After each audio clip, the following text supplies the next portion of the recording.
This is Tools of Fortune, and we are going to be reading the Real Life Tarot again.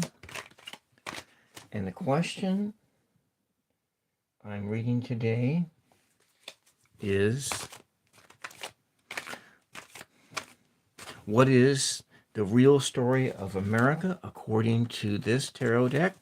This is a non-traditional tarot deck. It was designed by a magician, and in order to be, it can be any kinds of reading. You can do comedy readings, or you can do real serious hardcore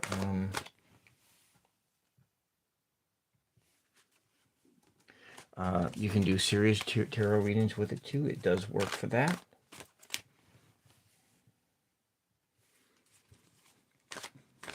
Let me check here and see if this stream is clear. A little bit.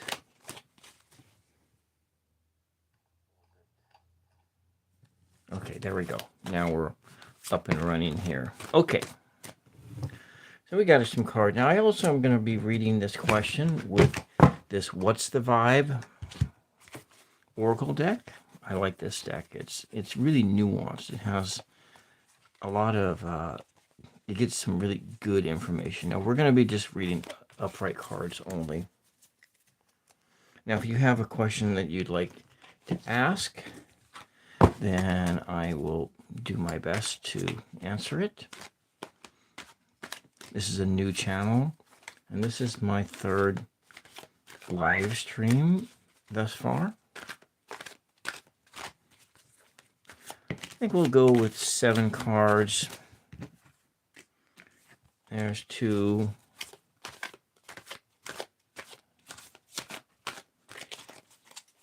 We'll see what the Real Life Tarot says is the real story of America today.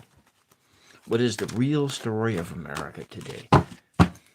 Okay, so let's take, this one is 3, 4, 5, 6, 7. So they're perfectly random. We'll just put this deck over here. Let's just uncover all the cards. Maybe we can see if there's a good order there. A good order, and we can do the story in order, or, yeah. So this tarot deck, it really, if you're using it as a storytelling device, it really helps to stretch your imagination, so that you can build stories on the spot stories. So we're just going to start in just a very linear point, because these are all cards that are pertaining to today, not tomorrow, not yesterday, but right now. This is the real story of America right now, according to the Real Life Tarot. So first we have is there's a lot of conflict. It says there's lots of conflict in America's real story, but there's this great need for comfort. America needs to be comforted. But at the same time, in this comfort, someone is coming, hello, welcome. Someone is coming through and saying, and deleting pieces of reality. There's whole sections of reality that are being deleted right out of the story. Then there's this dude here that is packing boxes and unpacking boxes. And so in America, there are these people that are just stacking boxes everywhere. There's conflict. There's this need for comfort. There's whole pieces of the story that are being deleted one after another, and then someone is stacking. Maybe they're stacking those deleted things in boxes and shipping them out to someplace else. And then there's these people here that are spending their time just drinking at the bar. having a good time, not really thinking too much about the fact that parts of their story are being deleted. Things are being packed up in boxes and shipped away. Whole pieces of the country are just being shipped away right now. But they have comfort in this dog, comfort from all the conflict that people are feeling. And then there's this receipt. This receipt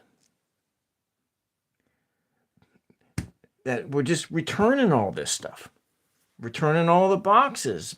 Things need to be returned. And then the final part of this story is a troll.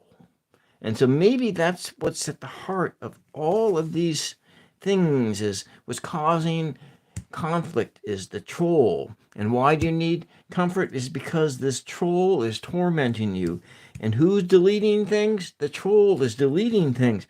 And who's packing up things in boxes and shipping them away? It's the troll. And why are you out late all night long drinking at the bar? It's the troll. And who returned everything and took the money? The troll. Okay, so that is that. I'm sure that story is just not very, very exciting. But, it is very difficult to come up with stories right on the spot. And let me tell you. So we're going to try that same question with this deck. This is a oracle deck. It's a nuanced oracle deck, and it has a lot of different scenarios. And so we're going to try the same question with that. But first, let us clear the air. Let's clear the air of all of that other story from here.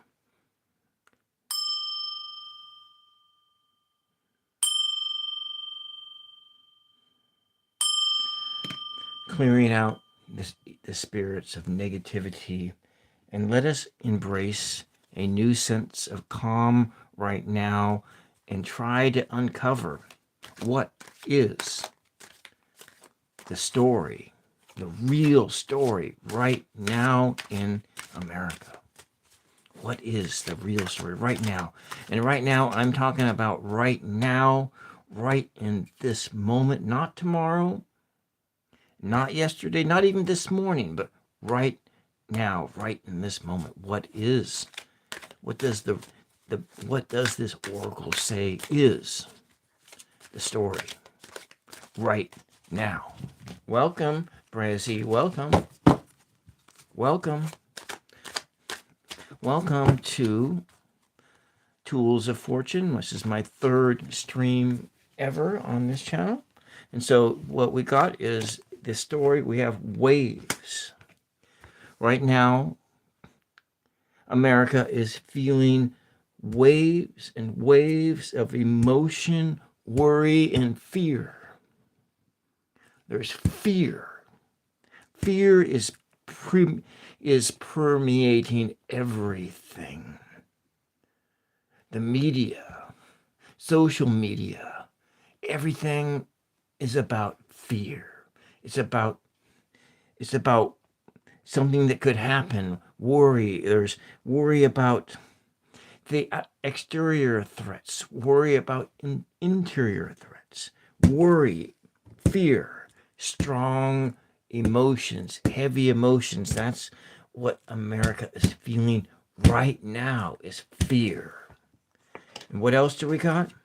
But we also have happiness and joy and laughter. And people, though there's a lot of fear, there's also other things. There's also positive emotions, joy and healing. People are being healed in the moment. They are feeling feeling a relief from their fear, a relief from their worry, about where their next meal is going to come from. Are they going to still have a job? But in spite of all of that fear, America is still a joyful place. There's still happiness in America. It hasn't been driven out all the way by these waves and waves of fear. And let's see, what else do we have? But at the same time, there's a lot of wishful thinking. There's always wishful thinking, magical thoughts about what could happen or what will happen. Will you win the lottery? I don't know. Maybe. Maybe we will take that time and we'll segue into lottery. Speaking of lottery, I have this deck that I made, and we can use it to select. Let's see, today's Tuesday. So tomorrow there's a Powerball drawing. Tomorrow, I think it's at 11 o'clock Eastern time. And so let's select some numbers that are there any Powerball players out there? Maybe you want to try playing these numbers along with your randomly selected numbers for the Powerball. You never know.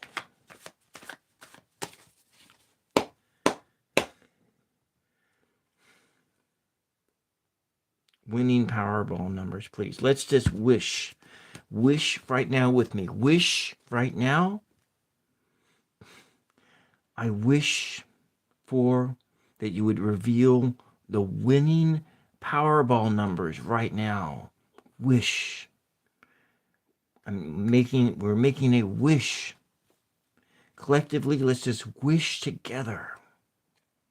Wishing together that this pack of paper can select the winning Powerball numbers for the drawing that is later today, Wednesday, June 25th, 11 p.m. Eastern for the next Powerball drawing. And let's select a few numbers here. And so the first number popped out is 29. It's 5 numbers between 1 and what? 69, I think? Yeah, 1 and 69.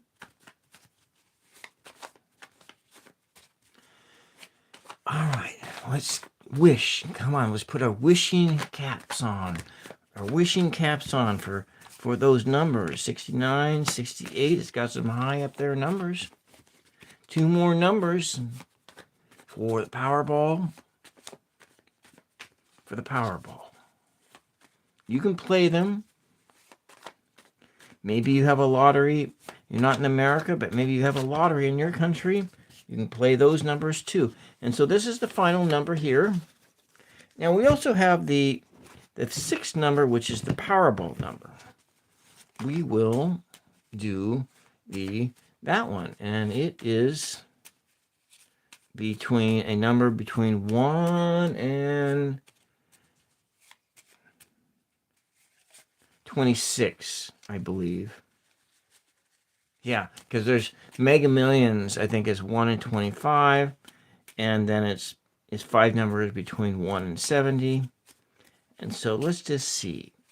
I'm wish, and thinking this is going to be the winning Powerball numbers. We'll come back on Thursday night and see if any of these numbers are even remotely accurate. Maybe Wednesday tomorrow night, so 7. All right, here we go. Tools of Fortune here. This is a tool of fortune. Let's see, we got here on my wishful thinking. We're just in this imagination land, in this wishful place. Because there is just a lot of wishfulness in this country. Maybe it's in every country. So we have Powerball numbers. I'm going to write these down so I don't have to dive back into the video to find them. So we're looking at Powerball. I'm just going to write that down. I'm going to show you. We're writing it down. Powerball. And we're looking at 12, 24, 29, 68, 69, and 7. Okay. All right. There you go. Let's just move on and see what else what else is this real story of America We have we have a lot of worry. We have a lot of joy. We have wishful thinking, and everybody. Hi, Janie. Hi, welcome. Let's get another card. Just one more, maybe two more. Okay, we're gonna do one off the bottom and one off the top, and this will complete our what's the vibe of right now? What is the real story in America right now? In 10 minutes from now, it's all different. That's the nature of these things. It's just a right now. So there's a sense of being blocked, a inability to move on. So there's a spirit of fear, but there's also a spirit of joy. There's a spirit of wishful thinking, and there's a spirit of being. I'm doing Oracle, but I'm also doing. Well, if you could say that, that's a magic as a technology, and then in a sense of a need to escape and run away for entertainment purposes only. For entertainment purposes only. So these are the things that I see for the right now, according to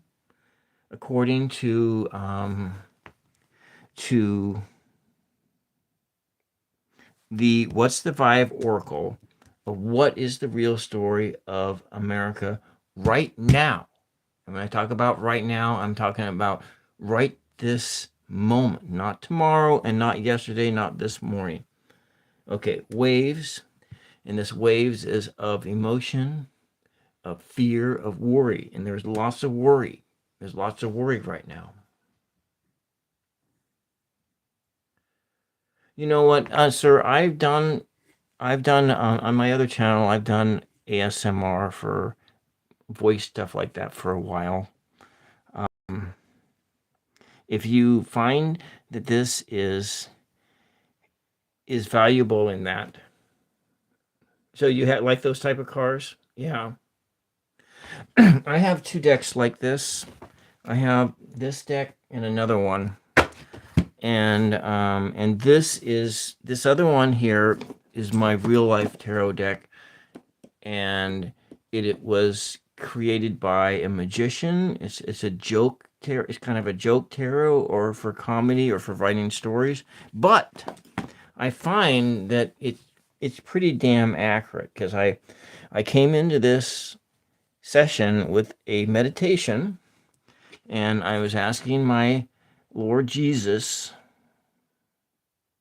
to speak the truth, and so I am from the Christian background, but you probably couldn't say that I was a Christian. All right, I don't, but nevertheless, what I think I am is what I think I am. What you think I am, it doesn't really matter, because that's what you think. But nevertheless, when we are here, if we're talking about magic, thank you. We're talking about magic, and magic is a technology. And if you look at, and you can think of it like that as a technology, but I have a real hard time with that word magic, because of the years of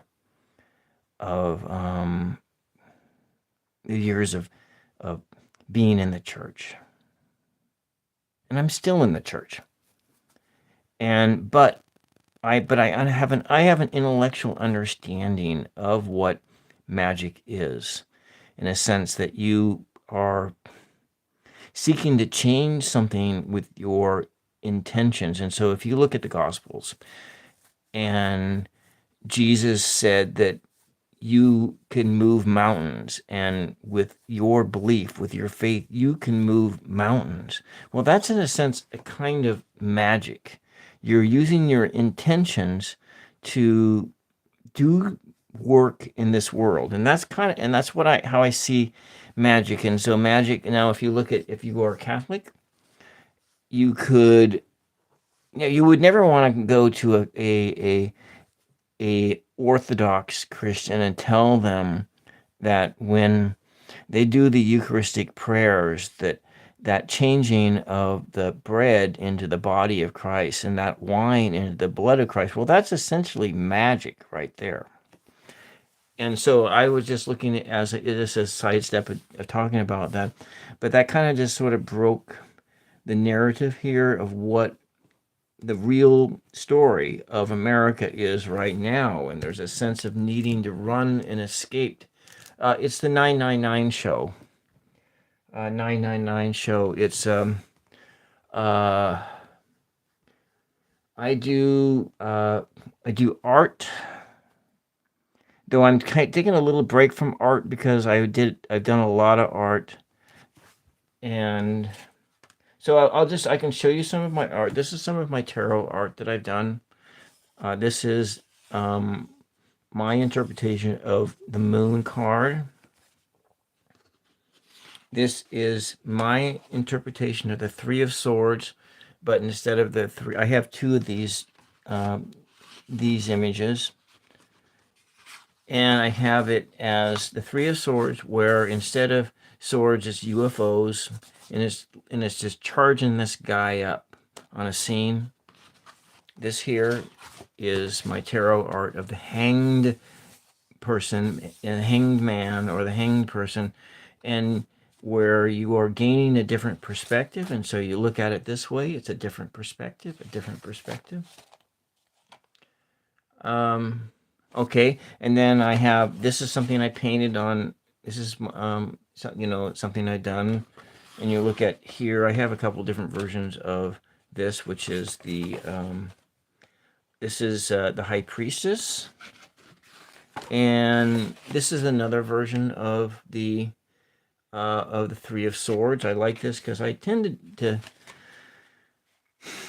draw. I do a lot of different nature art. So let's say this is a recent piece I did on the 999 show. This is a highway into the sunrise. Yeah, I can show you my face.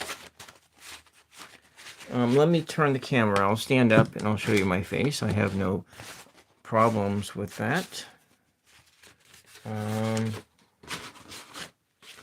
I am an elderly person, or I'm getting elderly, if you want to know. Turn the camera around.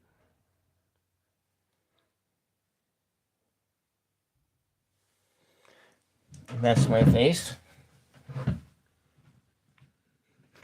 And I do have other videos where I've shown my face, but nevertheless, the point is actually, hold on, I'll be right back.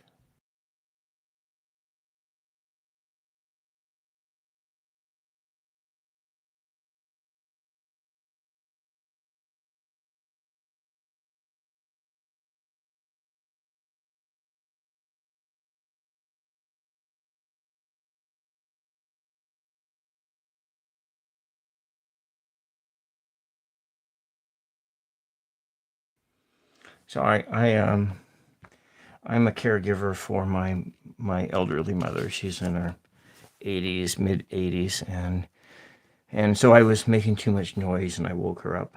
So I need to be a little quieter. So anyways, thank you, Janie. And so where I was at with this reading, and just to capture the moment of right now of what people are feeling. People are feeling all of these things and more, of worry, fear, joy and happiness, wishful thinking. And then a lot of people are kind of feeling blocked because of the worry, and also because of too much wishful thinking, and then which causes a need to escape and to run away. And but it's important to keep that in mind. And if we're just looking at the whole nation as a whole, a lot of things are going on, and a lot of things, they're really hard things that are going on in the world. Of course, there's always hard things going on in the world. If I were to, you put this into a historical context, there's never a time, there has never been a time, at least in, not since we've developed writing, there's never been a time in a long, long time that life hasn't been hard, that we haven't suffered. We haven't suffered, or we haven't felt the need to run and escape. And so that's the context of what maybe you may be feeling. Maybe you're feeling some of these things. Maybe you're feeling worry, or you're bound up in, or you feel like you're disconnected from your spirituality, or your or whatever you call that. You may call that other things. It calls. I know what that means for me, but I'm still learning. I'm still learning about that and what that means. Whatever that is, and we, from time to time, we are blocked. We are blocked from ourselves, are blocked away, and feel blocked. And so, and then, I can remember when I was younger, if I would just go into my own experience, and if I were to say that, probably in a sense of reading the country, it really begins with reading you, because you are an extension of the country, because of how consciousness works. There is and that's maybe where you get into that realm of magic, but there's whether it be metaphysical or not, it doesn't really matter, because there's your family, there's your neighbors, and there's the people in your town, and that circle that goes on and out from out, and everybody. As you interact with other people, you are influencing them, and they are influencing you. So in a sense, you have consciousness as just a generalized. There's yours, what you feel, what you experience, but then there's what everyone else experiences, and the interaction of all of those things. And running. Now, if you are in a tough situation, if you're in a real tough situation, you may feel like you need to escape and run. And that's perfectly natural, because I remember when I was younger, and I was in, and I was suffering economically, and I was suffering bad economically. And it was difficult to live within my budget, and all my monies and everything was so tight. And so you had all of this stuff going on. Now, I didn't have too much of this. I went to church a lot. I was going to church a lot, and I was trying and working on experiencing joy by giving of myself to others, and giving myself to others, but I had a broken heart too. It's hard to feel happiness and joy when you have a broken heart, but you work at it. Okay, that wasn't what this was going to be about, but I was just doing an example. you have this, your worry or fear, you're trying to fit your life.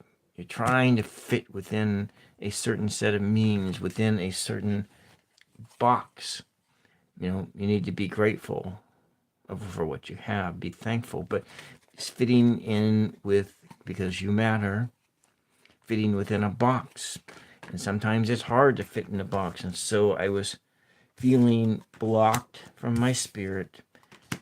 And then you're always thinking, you're trying to escape and do these things. And then you're always, in some ways, you're always running away.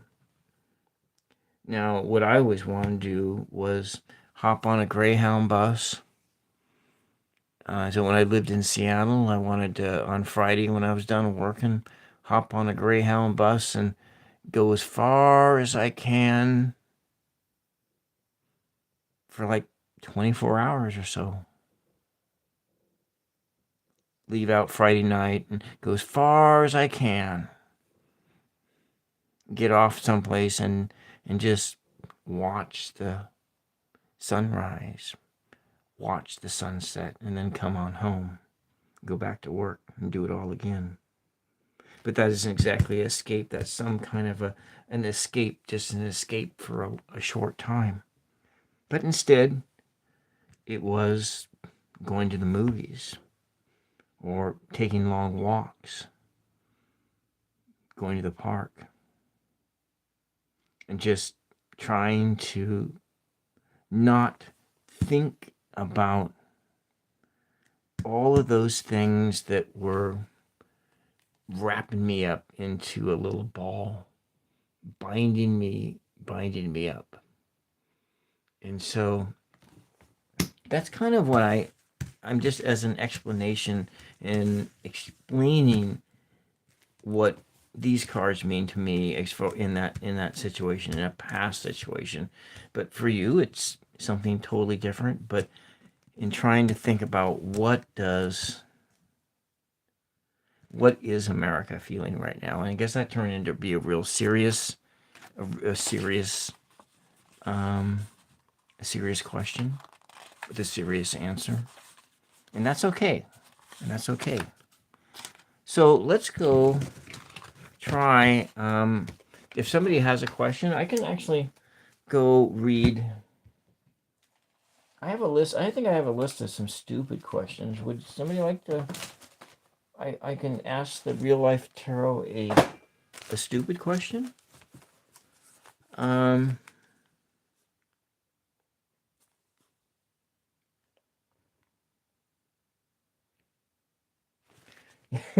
I've asked it some really stupid questions before. Somebody has a real, like something like that, I can ask it.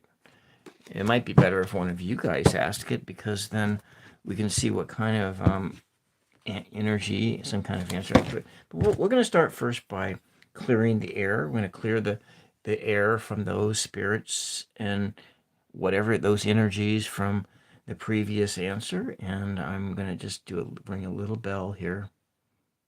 Be kind of quiet because I don't want to wake my mother up again.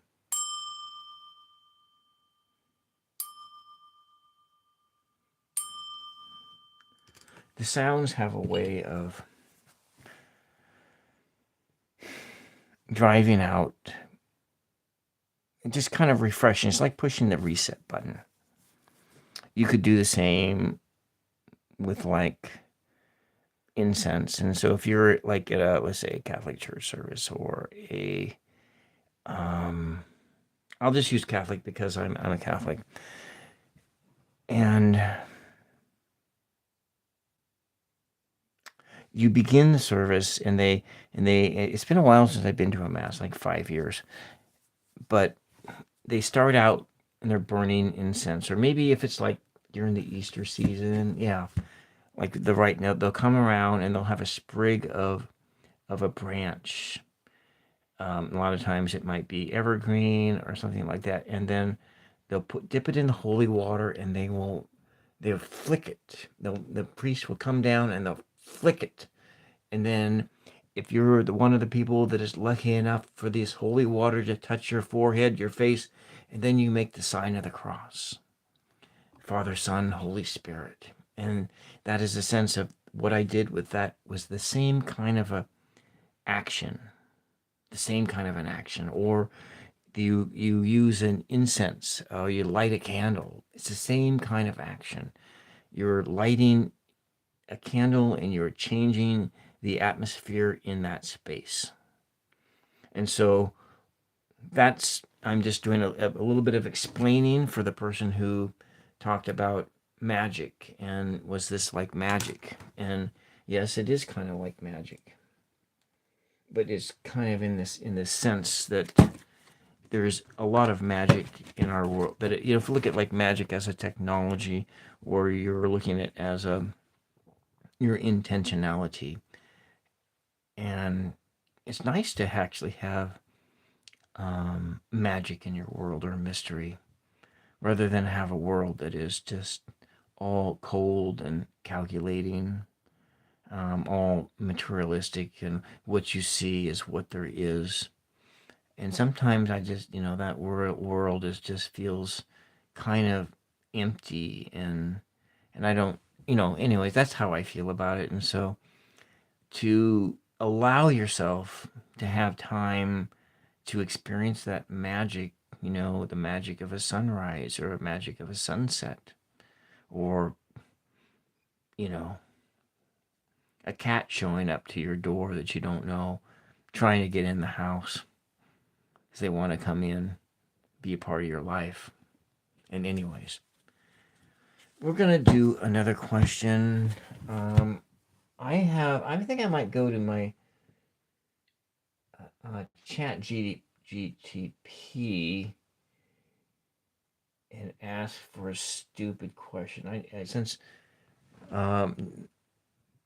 maybe someone out there has a dumb question, and we can see what kind of answer that real life tarot will give us.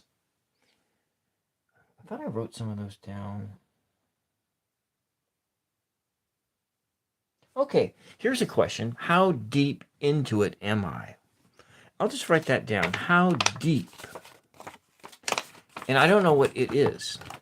How deep into it am I? How deep? And I'm going to read myself here. I need to come over here. Write it down, because that writing it down writes the intention down. How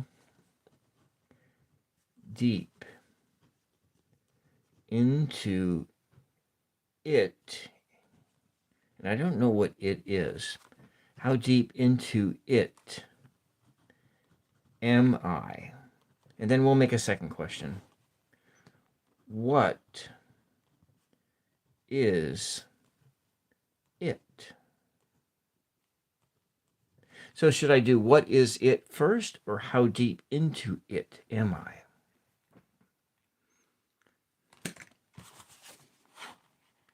So we'll just try this with, okay, let's do this. How deep into it am I? I got these letters here, my initials. These are my initials here. It's backwards. My initials. Is that backwards or that's forward? I don't really know here. Anyways, how deep into it am I? How deep into it am I? How deep into it am I? Let's go first with what is it. Maybe we can take these dice and use them to determine what is it. And then we can figure out how deep into it am I. So what is it? What is it? What is it?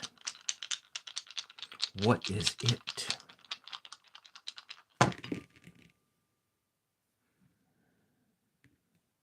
So we have Jet, jet. That's interesting. jet in. It's kind of a dash. Jettin'.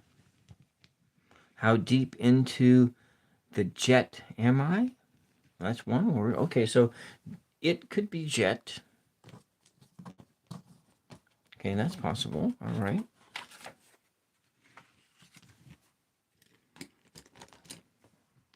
So let's see. What is... Oh, it's a net. So is it jet or net? So it could be net or jet. What else could it be? What else could it be? This is a dash. Maybe this is an I.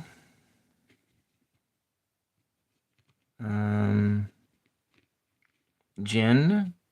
Maybe we have 10. We have 10 and we have Jen.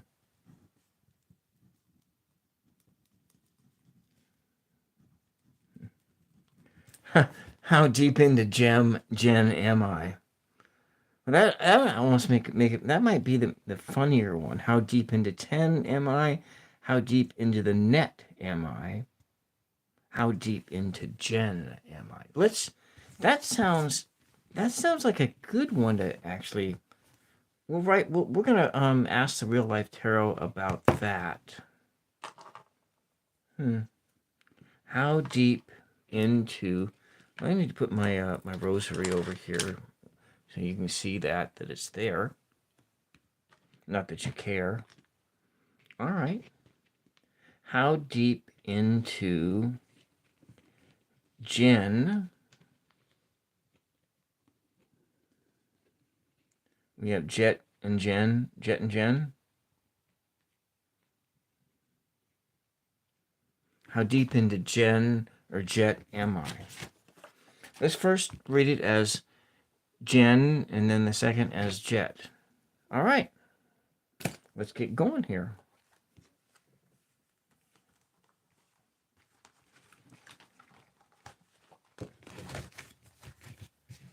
So the second part of the question is, how deep into Jen am I? How deep into Jen am I? How deep into Jen am I? Real Life Tarot, spin us a story right now.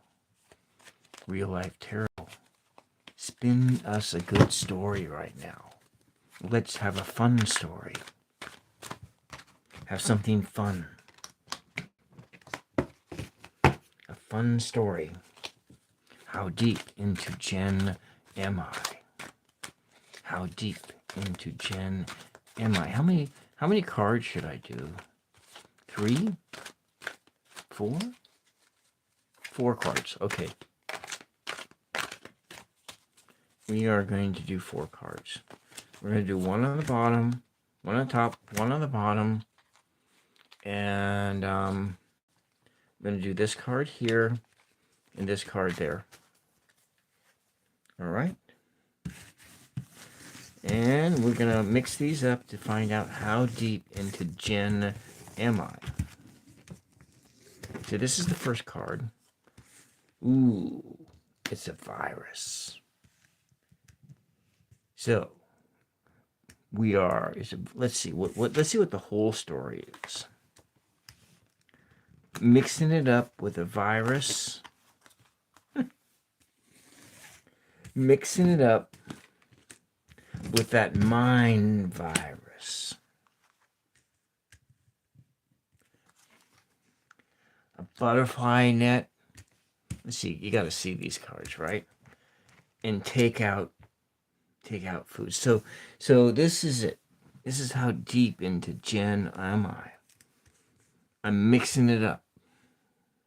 I got this mustache wax and I'm like twisting the fibers, making myself all nice and purty. But we got this virus because we don't want to. She don't want to catch that virus, but maybe I'm going to catch a virus. Be in Gen so deep I catch a virus. It changes my mind. And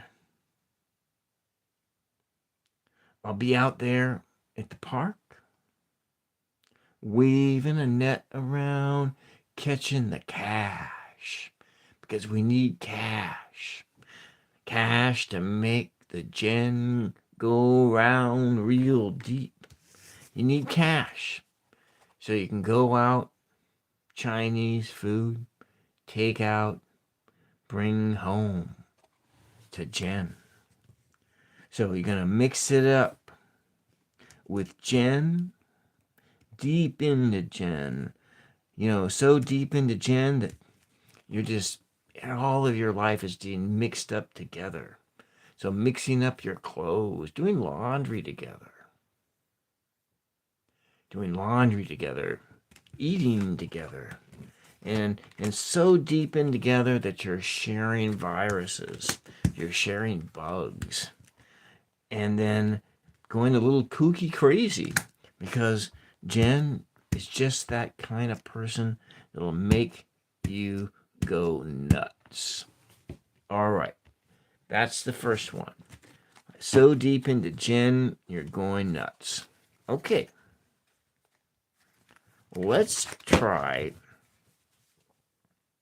You know, I'm gonna bring out this other one. This is this Tool of Fortune is a crossword oracle. I made this. I'm gonna soon have, maybe a couple weeks, have a video coming out on this channel on how I made this. And this was made out of losing scratch tickets. And each card has words on it. And you can use this oracle to focus your intuition. And it depends on how open you are to a story will determine if this oracle will work or not. So if you're feeling blocked, then this is not the oracle to use, because if you're feeling blocked, then it won't work, and you won't be able to grab on to whatever word is on that card that will guide you to what it is you need to know. So we're going to ask the crossword oracle, how deep into Jen am I? How deep into Jen am I? How deep into Jen am I? How deep into Jen am I?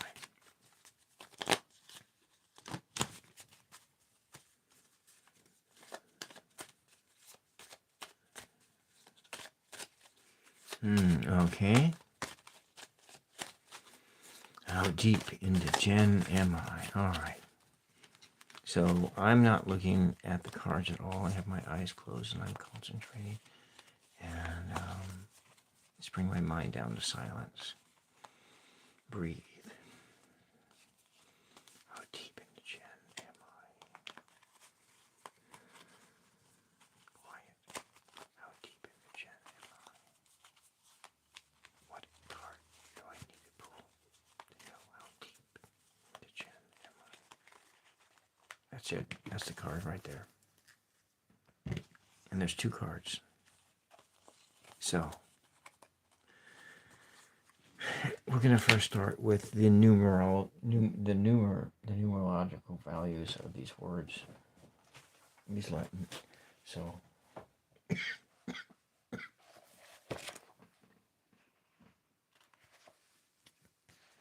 going to start with 4. 4 represents foundations and hard work. So part of the deepness into Jen is about creating that foundation. The foundation. So then that's that. Now 3 plus 7, 37 boils down to the word. It kind of it stems down into. We'll look at 3 3 is all about self-expression and creativity, and 7 is about contemplation and withdrawal. And so you can look at where, if you were to look at this in a sense of the tarot, you'd be looking at the number 37. And we'll just look at that. We'll look at 37 in sense of tarot. And I see it as the Hermit. And we'll just kind of go into this in a little bit of a depth here. And hopefully we can find a good story. The card's way down there deep. Okay, that's not one of the cards, but it is, and there's that one. Okay. All right, where is it? It's clear down here. We have that one. That is number 7. That's what the number 7 means in the numerological sense, number 7. And what did I say 3 was? 3 was about self-expression and creativity. And so, is there a major arcana card that means that? Yeah, there is, and let's go into it. But maybe we want to take that from a minor arcana card, because that's kind of where we're thinking. Something that maybe new inspiration. It's that one. And so we're looking at one. Actually, and if you look at it, oh man, you want to look at it how this looks at here, and actually that these two cards kind of dovetail together, if you want to look at it that way. And if we're looking at stability, like foundations, a number 4 card. It's not a major arcana card either. It's a minor arcana. It's actually, we can look in one of the wands, the 4 of wands, 4 of wands, 4 of wands energy. And it has other energies to it as well.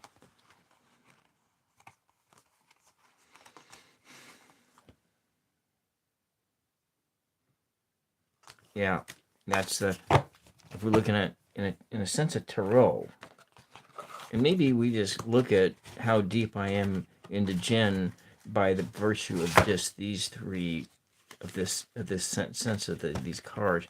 But there's also one other, because we have a 1 and we have a new beginnings, and because 3 plus 7 added together is 10, and 10 rolls right down to, actually there's 2 cards that it rolls down right into.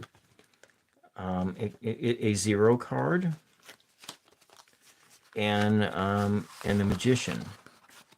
And so the beginning of the journey. And so if we look at the Fool's Journey, and you start with the Magician and you end with the World, and you go through multiple stages of development for each individual thing that you're working on. Or maybe you want to think of it as this Christian image of the Eucharistic cup and the dove bringing down the body of Christ into this cup. And you have this new this sense of creativity. This is a number 1, a beginning. And then we're going to be looking at it in this other sense of you're at the beginning of a journey, a Fool, 0, and you have all the things you need in order to start that journey. And of course, there's multiple different ways to look at the first card in the tarot deck. Let's see if we can even find it. Of course, it has to be here. There it is. It's right there. And so first, I'm just looking at that. I'm just kind of demonstrating that in a sense of a numerological sense, what these numbers themselves mean. And so we begin the journey, and you begin a new journey.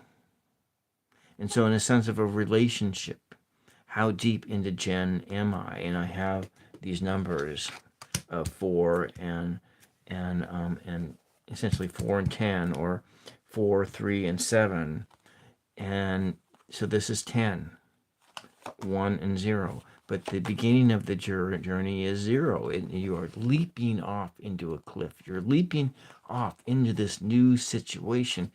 Armed with, in this little bag, is this.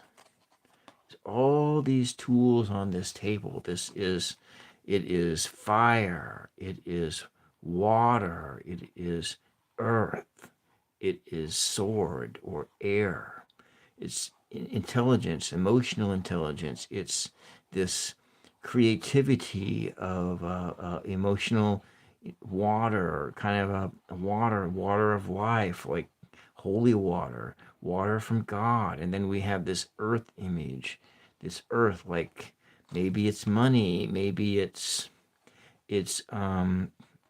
whatever. It's this whatever that earthy image, that earthy energy means to you.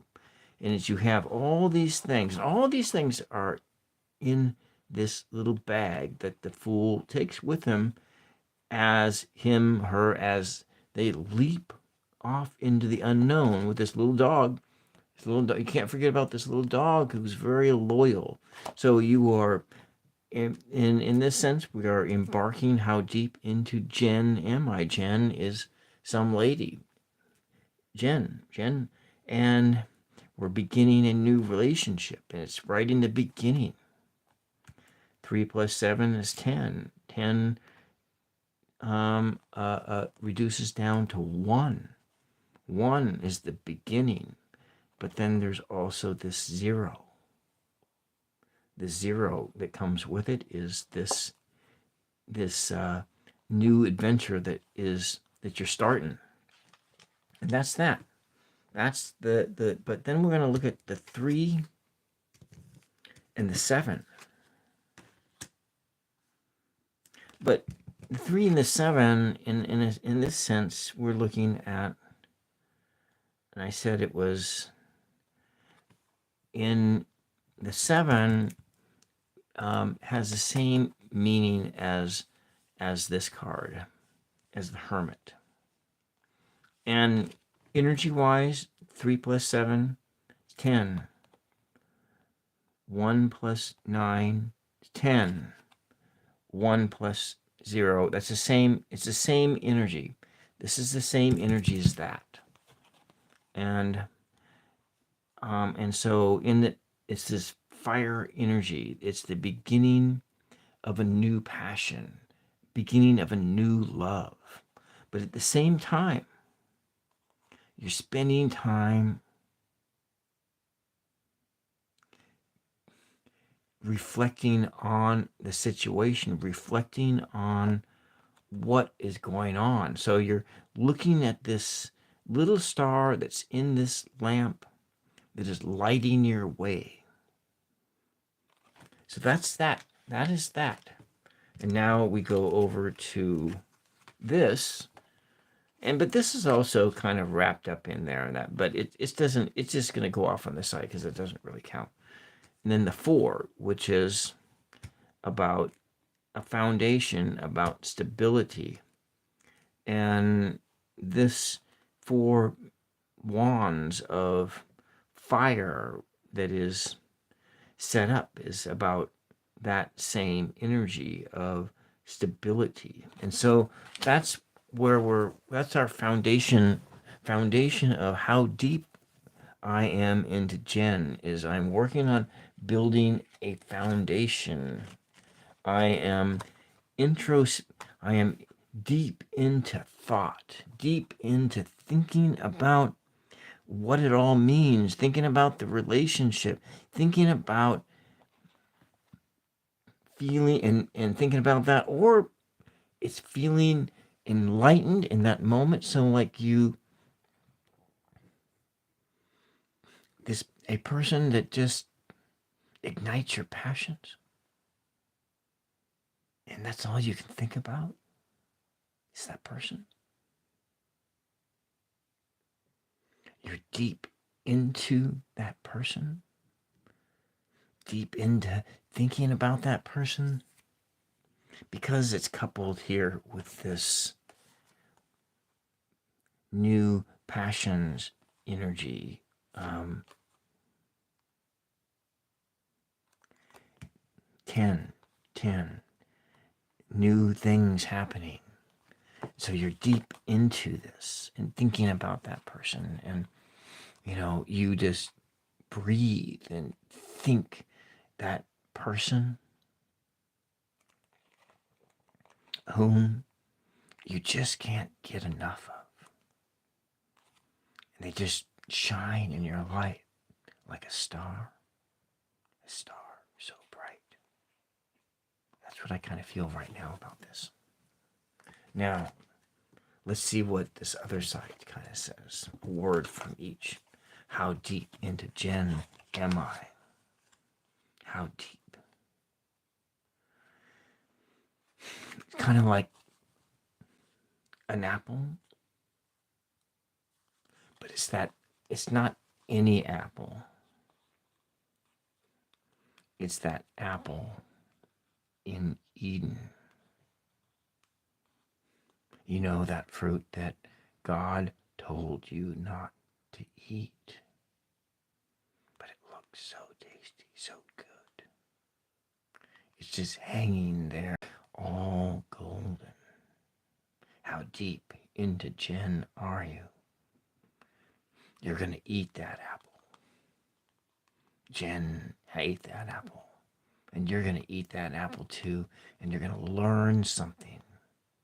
You're going to learn something in eating that apple that you have never experienced before. And you're going to get caught up into a net. You're going to get caught up into a net, and Jen is going to catch you and bring you into her.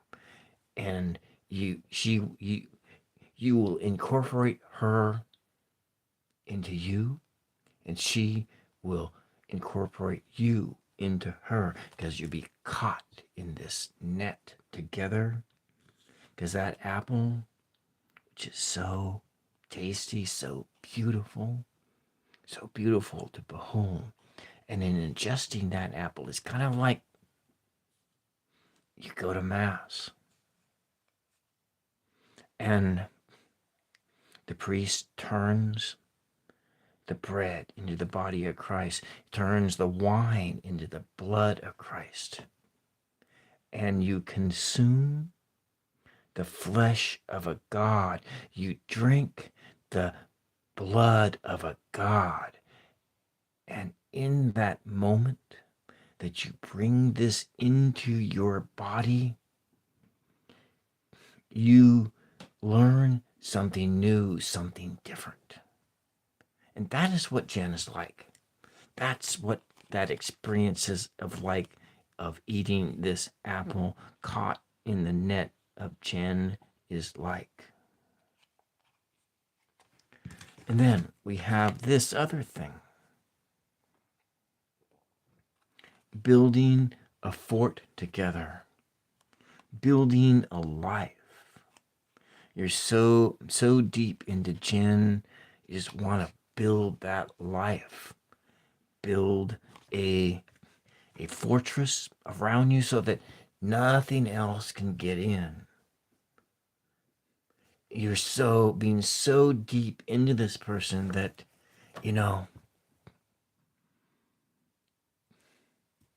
maybe your friends are saying that she's got a big nose, but her big nose don't mean nothing to you, because you're so deep into Jen that those things don't matter to you. You got this cloak, And you bring that cloak around. You bring that cloak around. You bring her in to you because you're so deep into Jen. You're so deep into Jen that you cannot get enough of her. You want to protect her from the outside world. You want to protect her from the dangers that could come your way because you're so deep into Jen. Because out in the world, it's a zoo. Outside, it's a zoo. A zoo out there.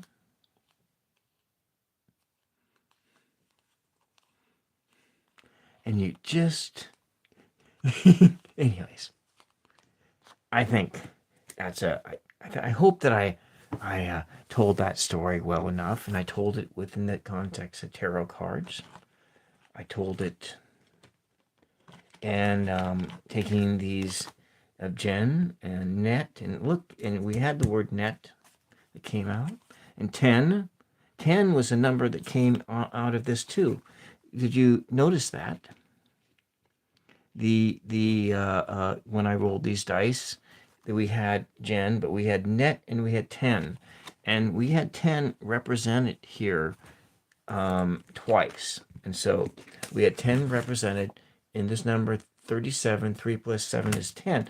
But when I pulled out the tarot cards that I thought felt that this represented, it was also 10.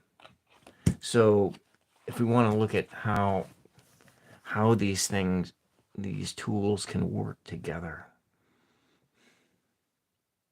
I guess today I was pretty well inspired and open to a story, and I'm trying to be telling the truth to you, to anyone who's willing to listen. Anyways, I'm going to finish this out by using the real life tarot on the question, how deep into Jen am I? And we'll see what the real life tarot has to say. I think I'm going to leave this one off on the side just for now, for that wellspring of inspiration. The wellspring of inspiration. And so this is my third time going live on this channel, Tools of Fortune. It is a new channel. And maybe another day, if you want to come in and ask a question, I'd be willing to answer it. I'm getting close to being tired, and it's at the end of my day. What is it, like 1 o'clock in the morning here, I think? Yeah, it's 1 o'clock in the morning. But I will... That's right, we're going to finish that. We will clear the air just like before. Clear the air. Use this and to clear the air of all the spirits that came out of the energies that came out of that, the answering it the last time. So relax and breathe. Quiet your mind. Concentrate on the dinging noise of this bell.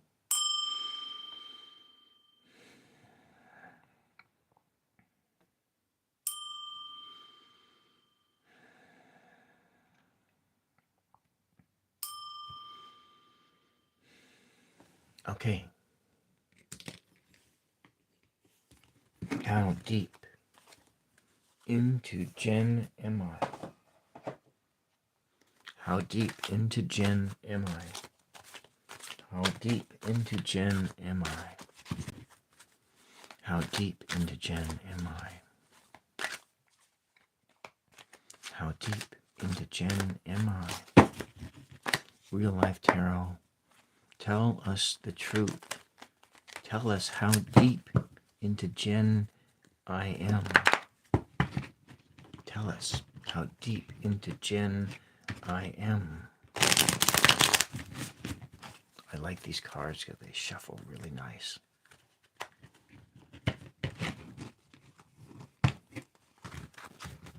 Look at the cards on the bottom. Zombies. TV dinners. I try not to look at the bottom cards. How deep into Jen am I?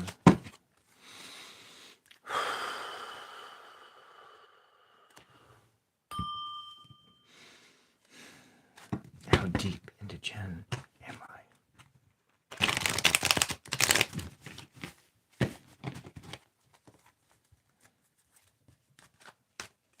How deep into Jen am I?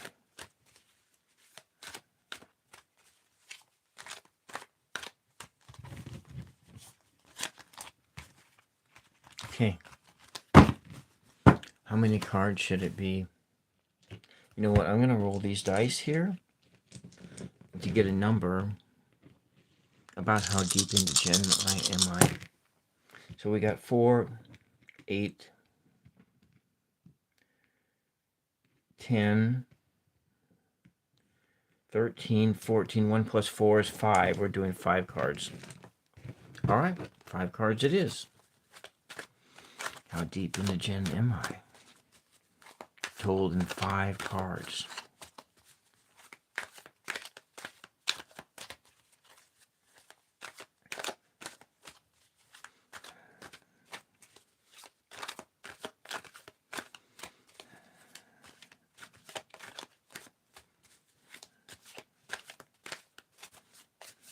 Deep into Jen am I?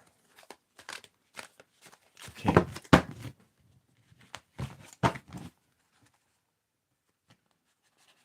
One, 2, 3, 4, 5. All right.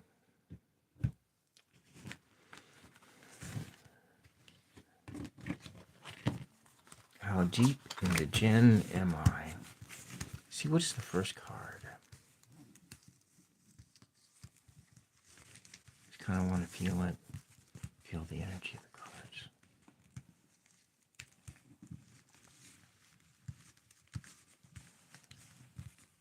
Try to find where the story is. This is the first one.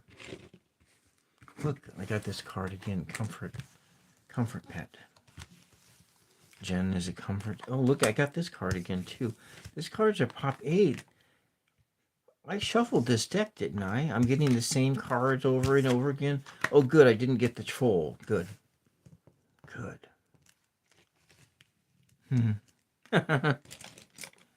Actually, this is quite interesting. This is actually an interesting story here.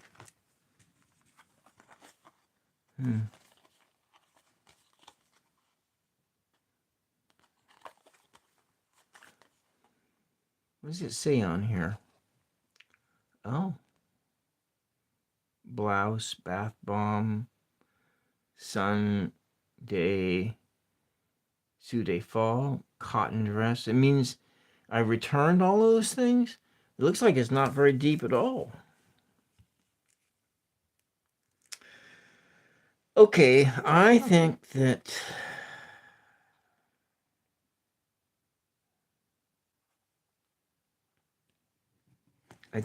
this is the first one. Okay. This is what is telling me about Jen. I bought Jen a pretty cotton dress, pants, a blouse, and bath bombs. But I had to return all those items because she didn't want them. They didn't fit. I didn't size her up right. So instead, we went down to Danny's bar. We had a talk. It was comfortable, like this comfort pet. Jen is comfortable. I'm deep into Jen. But maybe she's not so into me because I had to return all that stuff at the store. I went home to my comfort pet. I packed up my things, and there they were at my front door. And Jen went on down to the pond by herself and had a chocolate milkshake. So, what does this mean? What does this mean? It's not as deep as the other answer, but it's... The other one seemed like it was going someplace. But in this reading, it's like it's not going anywhere. I guess we're not... I'm deep into Jen, but she's not all that deep into me. That's what I'm getting. 5. It's about change. Just got to change things up a bit. I'm going to have my freedom away from Jen. She's going to be a lucky duck, though, with that chocolate shake down at the... Or maybe this is me. Smiling all the way down to the pond. One lucky duck here. But I got my comfort pet. I can go back to that bar anytime and have a drink with Jen. Because we's good friends. But that's all it is. Because in the end, all that stuff I had at her house came back home. Plus some things in an Amazon box. And all I got to show for it is a return receipt. All right. The real life tarot didn't give that great of a story. Anyways, it was a good story though. So we are going to do... What is it? We are in an hour and 15 minutes. What time is it? It is 1:09. I've been on here for 1:09. And, I'm going to ask the what's the vibe? I want to see what's the vibe has to say about how deep I am into Jen. Or what is the vibe of Jen? That's probably a better question. What's up with Jen? Huh? What's up with Jen? We're gonna ask this oracle. What's up with Jen? Let's start up by clearing the air, so we get a different answer. Our answer is not going to be influenced by the other one. So let's ring this bell. Clear the air. Breathe.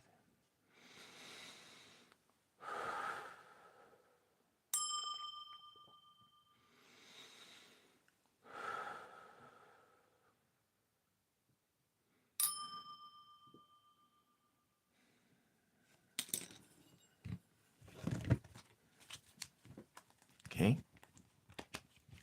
The question is, what's up with Jen? What's up with Jen? What's up with Jen? What's up with Jen?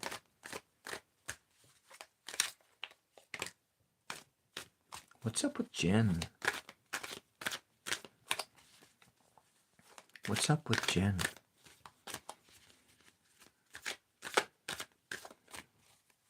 What's up with Jen? Looks like we got 3 cards. I was thinking 3 cards. We're going to do 3 cards. Isolation, rejected, self-inflicted wounds, possibilities. Too many possibilities. She's blocked. Interesting. This is so fascinating. If you were here watching clear from the beginning, this is the second time I've pulled this card up. Blocked. Move on. Nothing to say. What's up with Jen? She's blocked. She's blocked because there's too many possibilities swirling around in her mind, in her life. She could be into Bill. Maybe she's into Ted. Maybe she's into that net. Maybe she's into Betty. Maybe she's into Boo. Who knows who Jen is into? Jen is just sees too many possibilities out in the world, and because of that, she doesn't know how to make up her mind, and she's in a state of isolation, and in that isolation, she is blocked. Welcome back, Janie. Welcome back. We'll just keep going on here a little bit longer, I think. Blocked. That's what's up with Jen. She's blocked. Okay, we're gonna do. I think I'm gonna do. I'm gonna show you the Mary Mother Oracle. That's my favorite one. I'm gonna put this deck of cards away.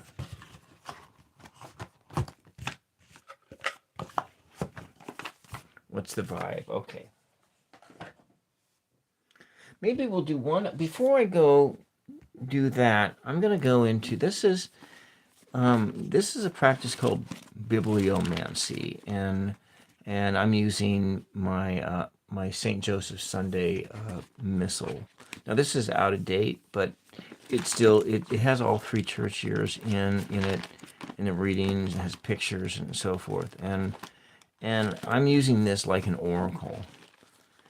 And with bibliomancy, it doesn't have to be a Bible or holy book. You can actually use any old book at all, and you flip a page open at random, and the first word that your eye lights upon is the message you need to know right now.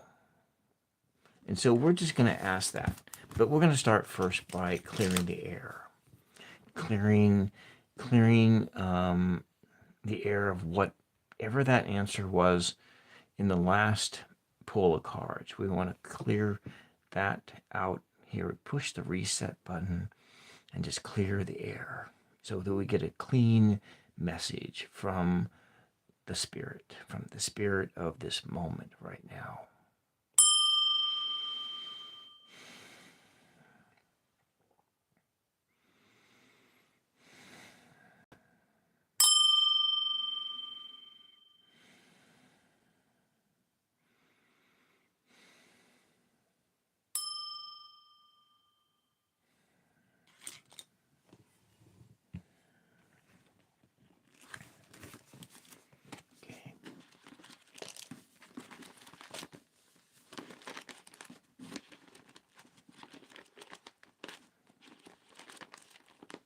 I'm going to choose this page here. And so, I mean, where on this page or that page?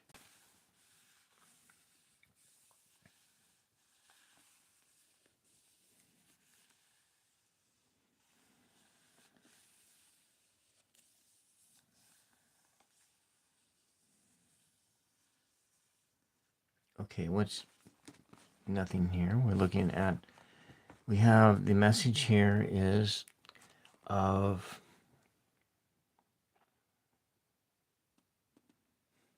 being kind to animals.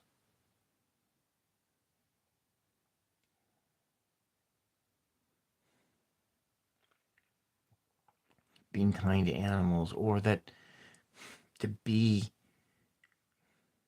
gentle like a lamb. To follow the shepherd. To be faithful. To put your trust into another. That's kind of the message right now. To put your trust into your spirit guides, into your faith, into whatever your governing philosophy is, your intuition. Because you know,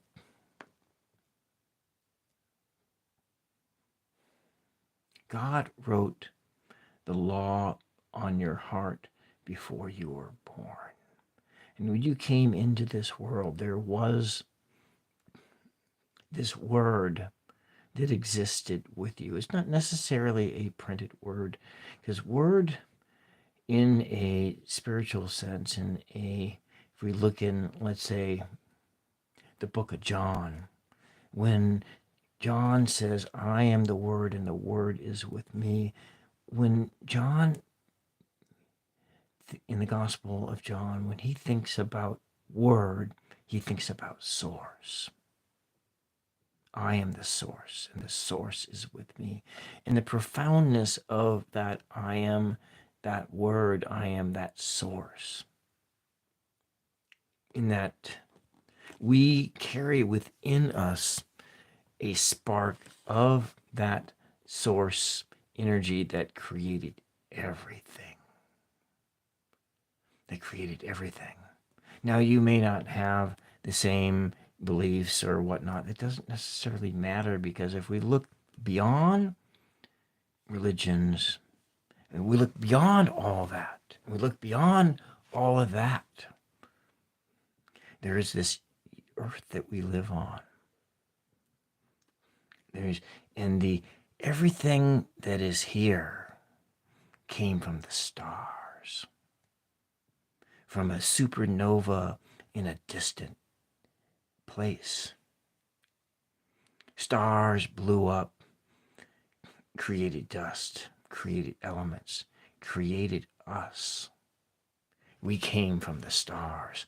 And that source of energy, that source of life is in all of us. It's in everything.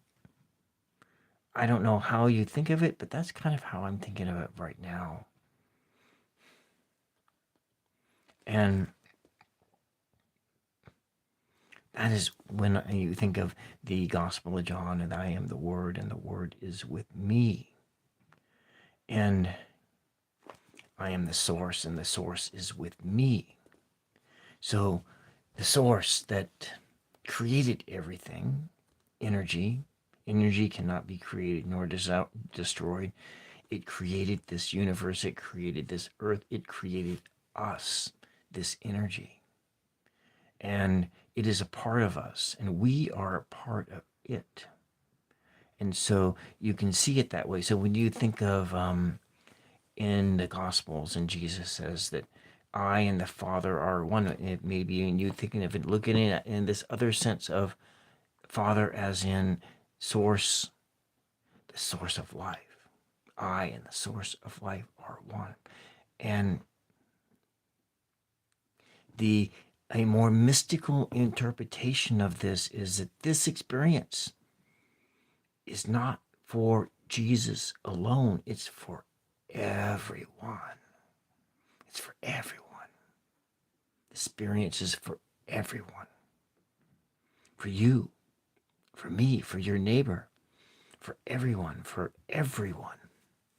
Because of in this other sense of looking at it, that we are all stardust. Some distant star made us, and some other distant star made that, and it goes all the way back to the beginning of it all. And there was this source energy that made everything, and everything is that source, and everything is in that source, that energy, the source of energy for this universe, for this earth, for you, for me, for the animals, for the trees, for the birds, for everything. And you are in this sense of being this sheep, following this shepherd, that these are united realities together. And that's what the message I have here is: my sheep hear my voice. You hear the call of the stars. You hear the call of the stars, and that's what I am getting in this moment right now. And that is a message for all of you. It should be a message of hope. You know, that's what I am. That's what I think anyway. It's kind of mind-boggling if you think about it, that we are all stardust. We all came from the stars, from the suns and the skies, and from back, back, back into whenever that was, whenever that spark was, that spark that became everything. You are a part of that. You are a part of that spark of everything. Look at this like glass ball as a metaphor for that. Everything. Everything is contained in it, and everything outside of it is it. That's the truth that I am saying right now. The truth that I'm saying right now. It's like this glass ball.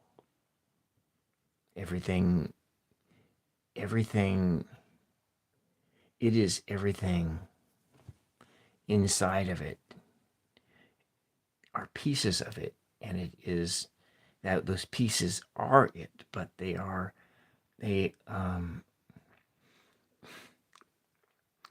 constant. All those pieces coming together make up that glass ball. Pieces of glass, pieces of sand, pieces of stardust. Everything has made that. And so that's what I'm talking about here. And that's what I got from this. Now we're gonna do, this is my favorite oracle. On this channel I have a deck review of this if you want to go take a look at it. Hello Neemer. Hello, welcome to Tools of Fortune. And I'm going to just go through this Mary Mother oracle. Mary Mother. And so I'm going to say a little prayer to Mary Mother in the sense of Hail Mary, full of grace, the Lord is with thee.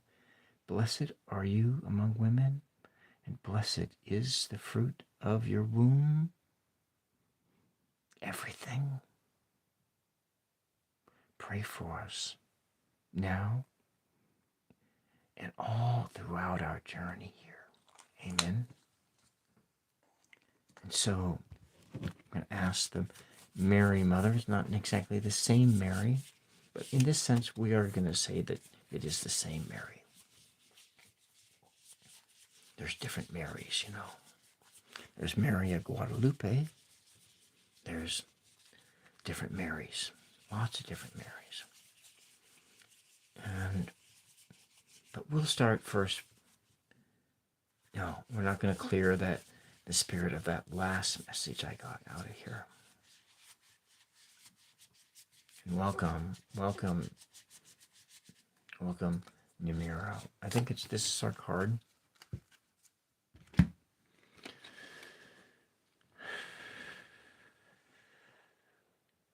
We'll just kind of look at it and think about what does it mean before I flip it over and read the message on the other side. And so there are like 3 birds flying around. There's 1, 2, 3, 4, 5, 6, and 12 roses around her head. 1,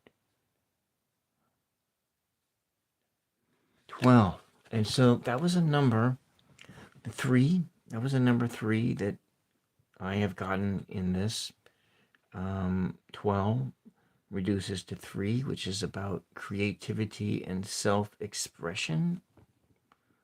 And creativity and self-expression comes from the heart. And in this case, it's a heart on fire.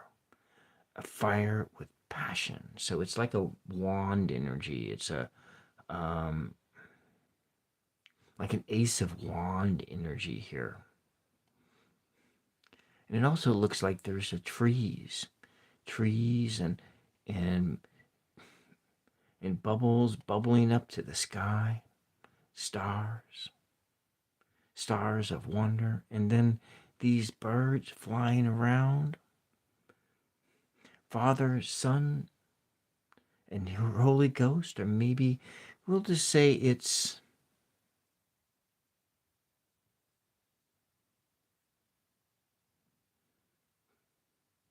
Spirit.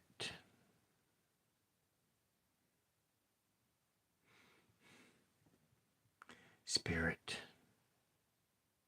One bird represents that of spirit, and the other one represents that of the physicality of creation, and the other one represents another form of the spirit. It is a form of the spirit that transports information in between. It's like a data conduit wire, a coaxial cable, a USB line that is transporting energy back and forth and back between it all. Between it all. And so, what does it say on the back? Our Lady with the moon at her feet. There can be suffering in recognizing what lights up your heart and then doubting whether it is possible to manifest it. Our Lady knows what will help you break through spiritual inertia. I drew that card blocked twice today. So this card is just like that card. If there's any blockages, Our Lady will help you to break through those blockages. Freeing yourself, the number 5, about freedom. Freeing yourself into fulfillment, happiness, joy. That's a card I drew. That which seems impossible to change shall be overcome, not through force, but through perseverance, through trust. And that image of Jesus with the lamb, an image of trust and devotion. These are all images that Spirit opened for us tonight. Believe in her as she believes in you. Believe in the Mother because she believes in us. And everything shall fall into place. I like how everything today just dovetailed into this. And I had that, like when I went into my missal and I pulled a page at random, it was about trust and devotion. And then the very first one of those pages that I opened up, the number boiled down to 5, reduced to 5, and 5 is about challenge. It's about change. It's about freedom. And then we have then there's other things of building the foundation, the number 4. And then if you look at the number 37, 3 and 7, where we're looking at, that was the fool and the magician added together. Is that right? Yeah. Yeah, that's 10. And then also the Ace of Wands and the Hermit. 1 plus 9 is 10. So we're looking at a new beginning, a new beginning, a start. But you have to break through your spiritual and inertial. So there was a sense of a blockage, and that card came up twice. Blockage. Then to manifest, we look at what lights up your heart and doubting whether it is possible to it. So you have an intention, a wish, a wishful thinking, a wish, an intention that you put out into the universe, an intention that you want to come true. Doubt blocks those things. And so if you want a real world example of how this works, there is a fairy tale aspect of this, and there is the real world aspect of this. And I'll give you the real world aspect. I'll give you an example. I'm not a multitasker. I'm on the autistic spectrum disorder. I have with audio processing disorder. I was nonverbal to the age of 3. Everything has been hard for me my entire life. And I've worked really hard to do things. And the hardest thing I ever learned was how to read and write and speak. Those were the hardest skills. And it took years to manifest that, to learn how to read, write, and speak. And then we're just going to spin forward. So when I was younger, I was very much so would get upset when I was asked to change gears because I was just a single tasker. It was hard. I would hyper fixate on tasks and be just I wanted to just stick in that one spot before I changed to another spot. I wanted to fully finish something first before I went on. Well, I spin forward into my life and I go forward, and then here I am in my late 30s, and I'm working as a bookkeeper at a door and window company. And my box that I was in got a little less confined, and so I had a little bit more money coming in, and I was able to do more than what I could before, a little bit more. But went to a restaurant, and it was a place, I think it was called the Elysian Brewery in Seattle. I'm not in Seattle now. I'm in Oregon, but I was up in Seattle, and this was 20 years ago, pretty close to 20 years ago. And I am looking at these servers and thinking about how much money are these people making? And I pretty much boiled it down to thinking that server was probably making twice as much as I was as a bookkeeper when you consider tips. And then I was thinking, I had some other experiences, some volunteer experiences when I volunteered for the Seattle Film Festival, and I did do wait staffing and stuff like that. And I had this idea and wanting to, I wonder if I could learn how to be a bartender. Bartenders make a lot of money, and so the bookkeeping job that dried up and the business went out of business because it was a casualty of the 2008 housing market crash, and the business, it lasted till 2010, and then it went extinct. The business is completely extinct. And then I did some things and then I ended up 2 years later, or a year and a half later, I ended up having to make a move back to where I grew up in Oregon. And so this is still related to manifesting intentions. Now, at this time, my single tasking wasn't as bad. I was still a single tasker, still single task mind thing. But and some other things happened.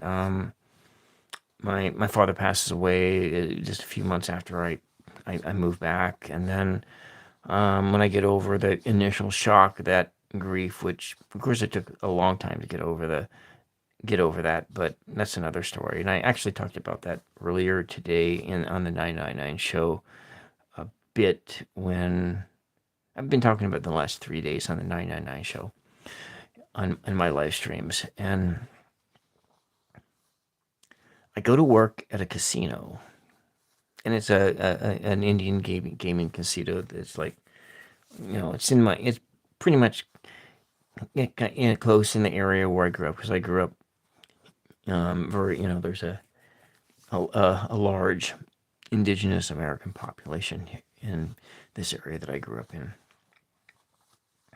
And so I'm interviewing for a job as a food and beverage cashier, and the interviewer was a lady who I went to school with her brother. Her brother was in the same class as I was. I knew her. She knew me. She's known me since I was a kid. And she hires me, but I told her that I wanted to be a bartender. And so I put that intention out there. I want to be a bartender. That's what my career goals, my long-term goals. So I ended up, doing this job and a food and beverage cashier and for a buffet. And so and so you're looking at, like, let's say, for instance, New Year's Eve. I worked a cash register on New Year's Eve, and I did $10,000 worth of sales. And so, we're not talking about, you're processing, and I was really very accurate with the money. And when we're talking about manifesting things and bringing it into reality, and bringing your intentions in your head and bringing them into reality. And I'm just demonstrating with a personal story on how this happens.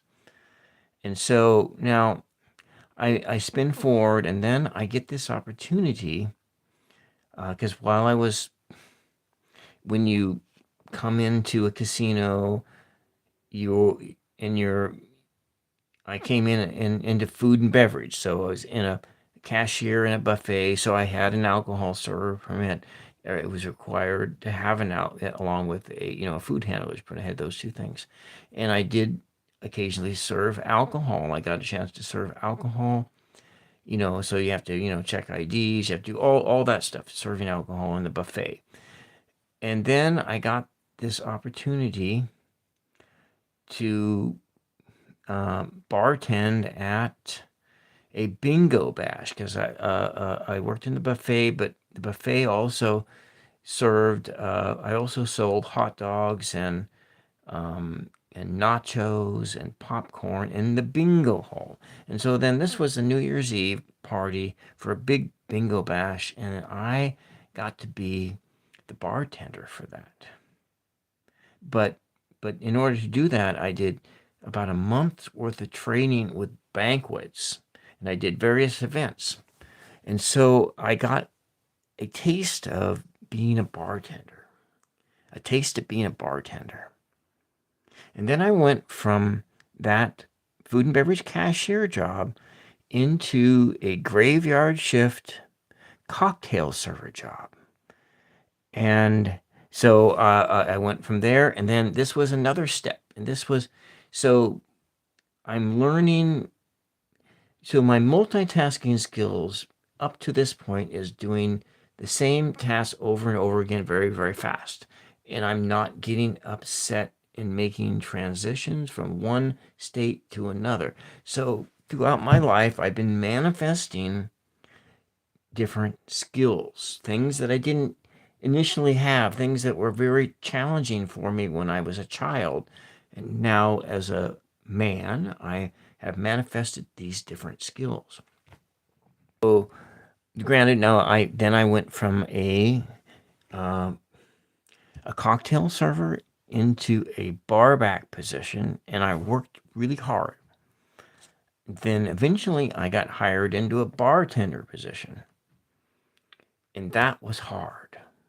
Now, bartending was the hardest job I'd ever done in my life, but it required multitasking skills. And so in some sense, I was able to manifest into existence something that I didn't have. And I was single-minded, and I did not let doubt enter into this space. And I was single-minded about trying to take that intention of my heart and manifesting it into reality. And so what I'm trying to say here, these are things, there is this magical thing about what I'm doing here, but there's also a real world application in that it is possible that you can make something that's in your brain and make it real in this world. And it just has a flip side. I started painting in 2016, and I'd always wanted to paint, but I can't draw. I took multiple art classes. I failed drawing every time I took an art class, and I still can't draw. My drawing skills are terrible. Or I work on it and doing sketching, and I've maybe just a little bit. Let's say to do this watercolor, I did do some sketching on it, but I wanted to paint. But for the longest time, this is a point where I let this emotion, I let this thing doubt, I let this thing come in the way. Because in my head, I said, I can't draw. I can't be a painter because I can't draw, because, you have to be able to draw first to be able to paint. Well, then this one day I just said, screw it. I want to paint. And I started painting. And then, so I just started doing watercolors this year. But this is actually a combination of watercolors and fluid acrylics. But, if you look at like this is mostly watercolors. This is mostly acrylics. Yeah, thank you. And so, and then if we look at this is where I am this year. This is this year. This is this year. This is actually drawing. I mean, this is the best I can do from drawing. But if I look at where was I do have some examples of where was I. Not on this table, actually, but I guess I could. I'll get up and I'll show you where was I in painting about 5 years ago. Well, maybe not that long ago. When was this? A few years ago. So this is where I was at like 4 years ago. And then we spin forward to 4 years ago to, let's say, a similar image. This is you're working at something and you're manifesting it and making it become something real, like that. Water is extremely hard to paint, but you look at it here, there is some similarities. Very basic, but here almost looks like it's magic underneath the surface. You can just feel it. This has an emotion to it,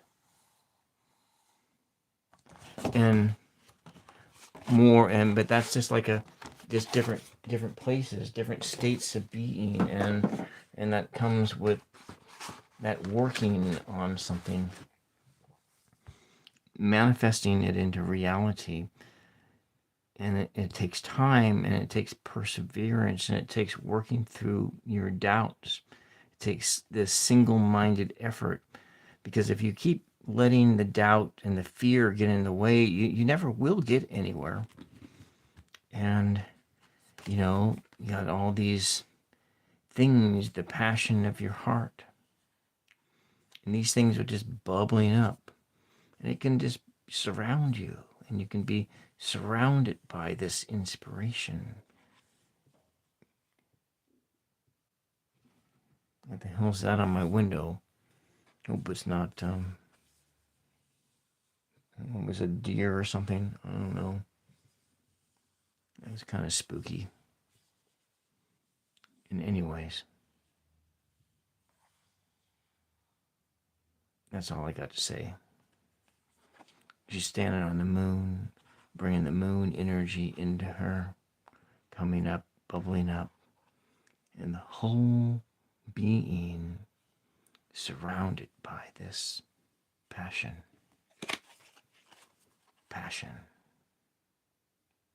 Anyways, wow. How long did I spend doing that? Half an hour? Well, you know what? I've been on for 2 hours. We're going to just finish up with one last fun thing. We'll do something fun. Just clear the air here.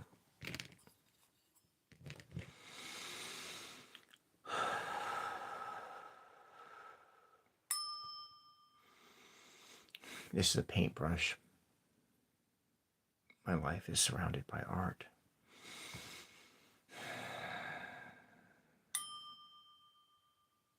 It's a paintbrush. Let's clear the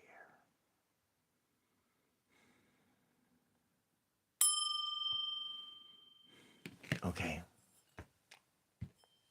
We've cleared the air. Maybe just a little bit of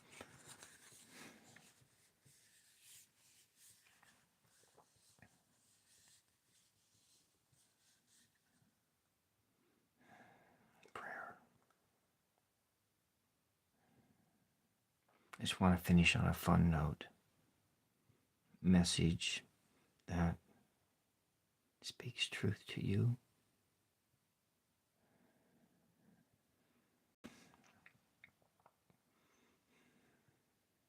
Has fun and positivity. Speaks truth to you. Speaks truth to you. Speaks truth to you.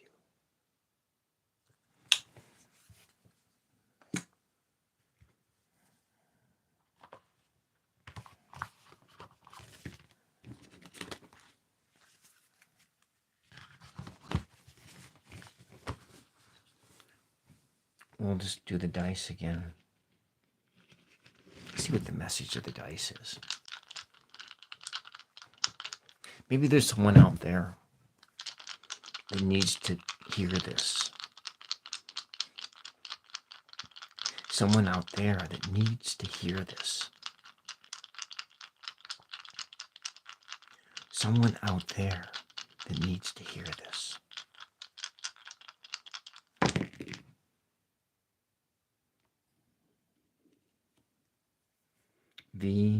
VGBP question mark?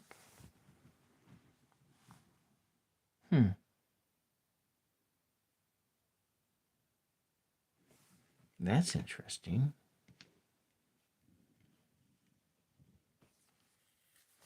A question out there for you. Give.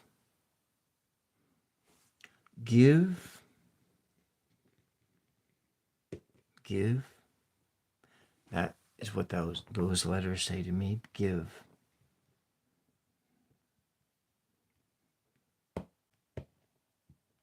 Give better peaches.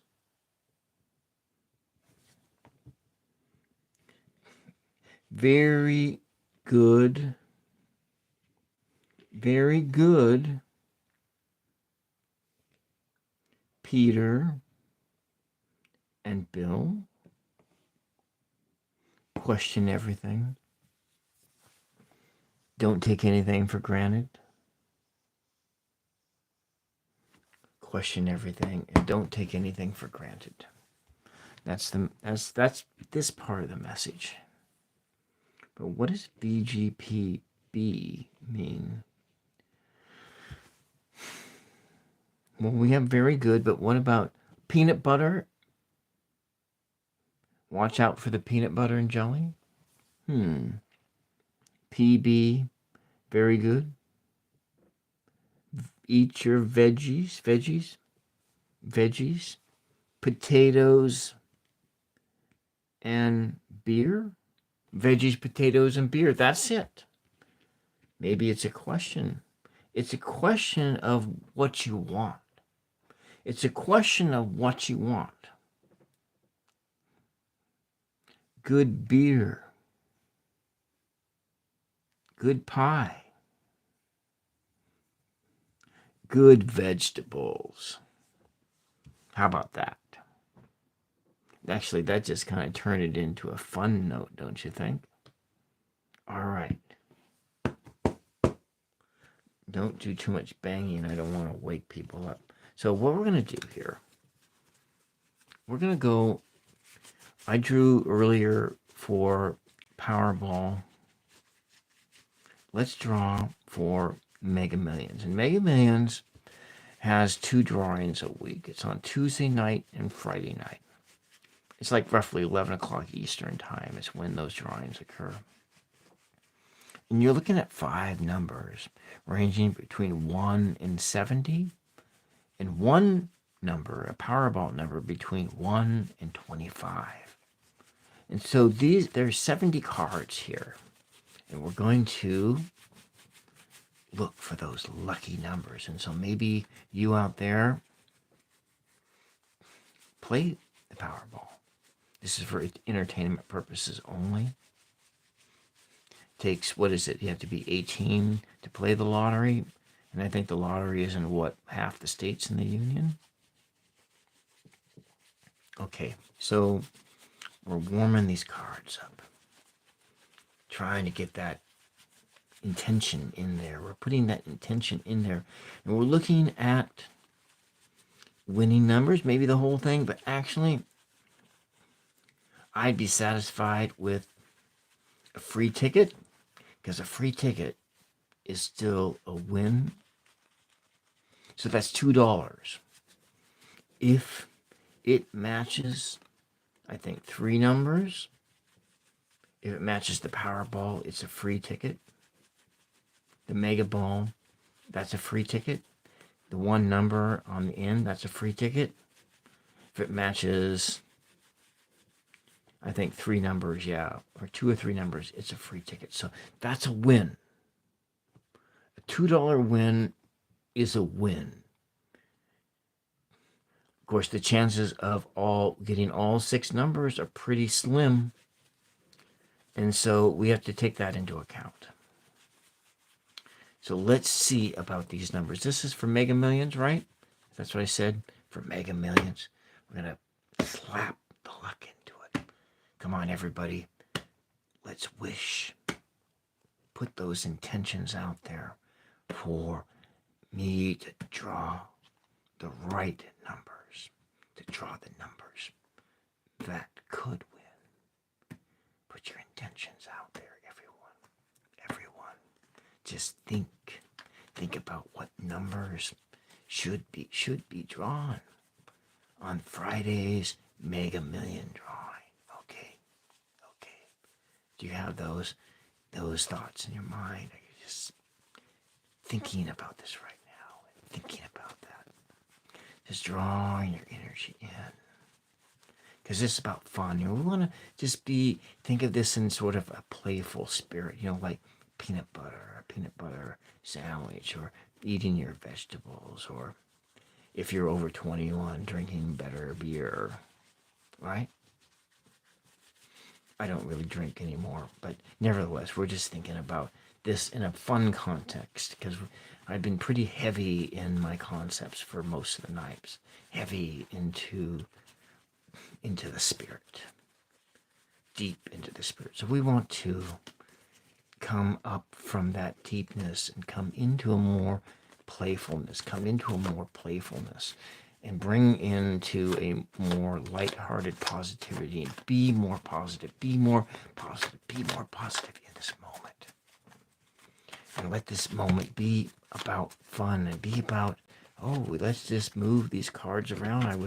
Didn't even see what I was doing, but we're going to shuffle. Do a shuffle until we feel it's time to pull those numbers out. Everyone, please be with me here, concentrating in this moment, concentrating on these white pieces of paper, that some of them may be chosen tonight or on Friday night's Mega Million drawing. But if they get drawn on tonight's Powerball drawing, that's fine too, right? But we're just going to be thinking light-hearted thoughts, light thoughts,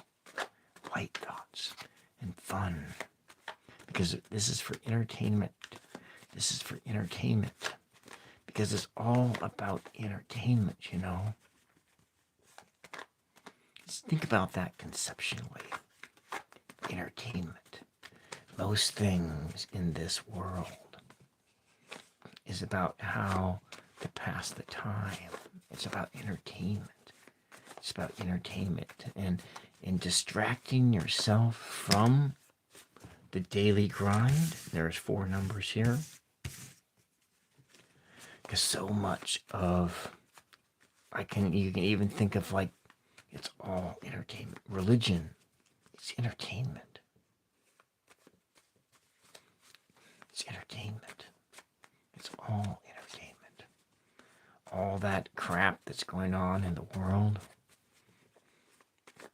Yes, it's tragic for many people, but I don't know. I'm not going to say anymore. Okay, I need to make some sorts here. We have 5 cards, and I guess we got to do something else. We're going to have to make some selections here. One of those cards was number 11. I guess we drew that one. No, we drew that one. I'm not going to look. There is no 11. Coming up here, I'm gonna put these back in the mix. And so we're looking for that electricity, and that completes the circuit here, which have that electric spark. They all have this kind of an energy to them. And so we'll pull this one off here. That's one. And I want to feel which one's here. Because some of these, at least one of these numbers here is going to get drawn on Friday night. And we can come back on, well, that's right, I'm going to be gone on Saturday night, maybe? And we'll go over it. Saturday night, yeah. This one here.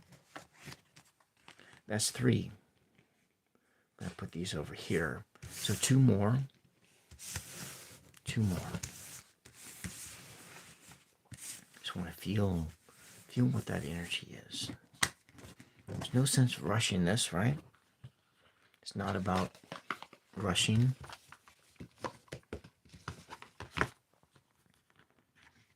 I'm going to put this over here. Right here. Let's put it in frame so you can see it, right? I'm going to breathe, and we're just selecting, touching, and seeing which ones.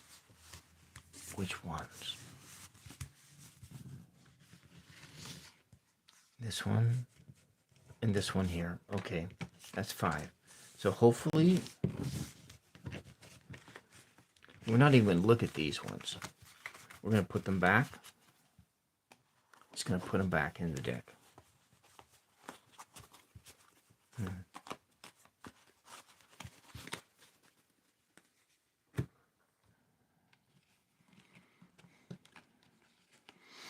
Okay.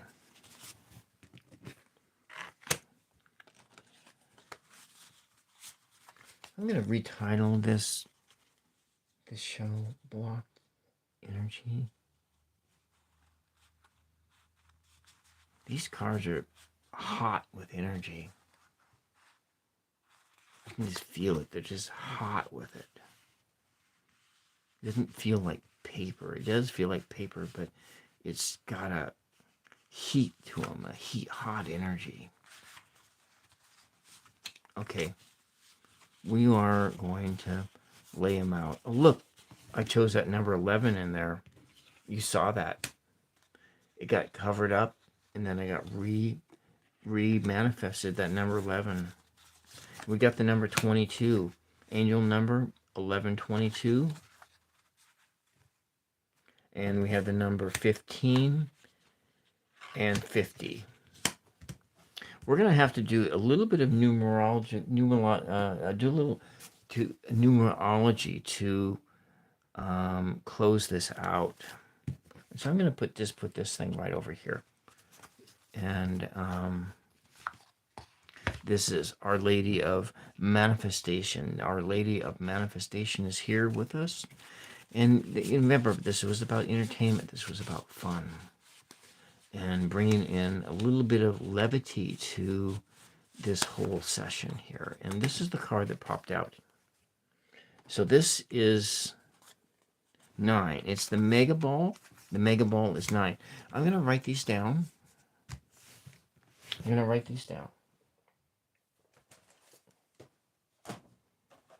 I make notes and for my shows, and they go back statistics and just different things. And so when I opened up the show, but the energy that goes in here was challenge and freedom. And so that's what we've been working with, all the energy of challenge and freedom for this whole thing. And so we're looking at, this is Mega Millions. Mega Millions. And so this is Powerball for 625.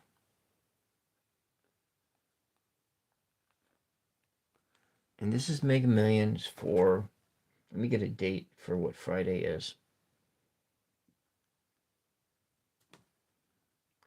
627. 627. Okay. And so we're looking at the numbers 1, 11, 15, 22, 50, and 9. Okay? Now,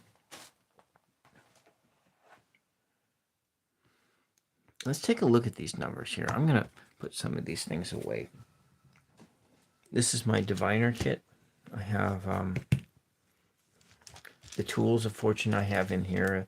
This is my birthday tarot, one of my birthday tarots. It is a pocket-sized keyword tarot. I got it at an Etsy store. Very, it's probably the third most expensive tarot deck in my collection.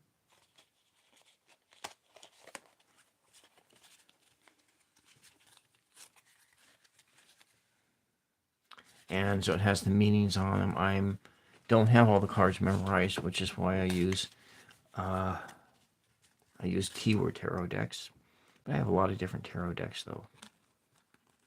So this is one of my tools of fortune. It's in my portable diviner kit. And there are Scrabble tiles in here. I put those dice in there. Let's kind of clean things up a bit. We're not going to use these dice anymore. And I don't know about that. This is a mystery. So if you think you know what it means, what VBGP question mark, what that means, what that means to you. It means different things to different people. Maybe it means something to you. It's a message for somebody out there. But we'll put that away in this little pouch here. And then my crossword oracle, that goes in here. So we're not going to look at that again tonight. And we're going to say good night to this. And her spirit is here, the spirit of manifestation, of the manifestation of heart and fire energy. And we're going to put that right here. And I'm going to zip it up. Okay, we'll put that over there. My real life tarot deck. We're not going to use that again tonight, but we'll be back with it another night. Put that away over there. I probably should go and put this tarot card away too.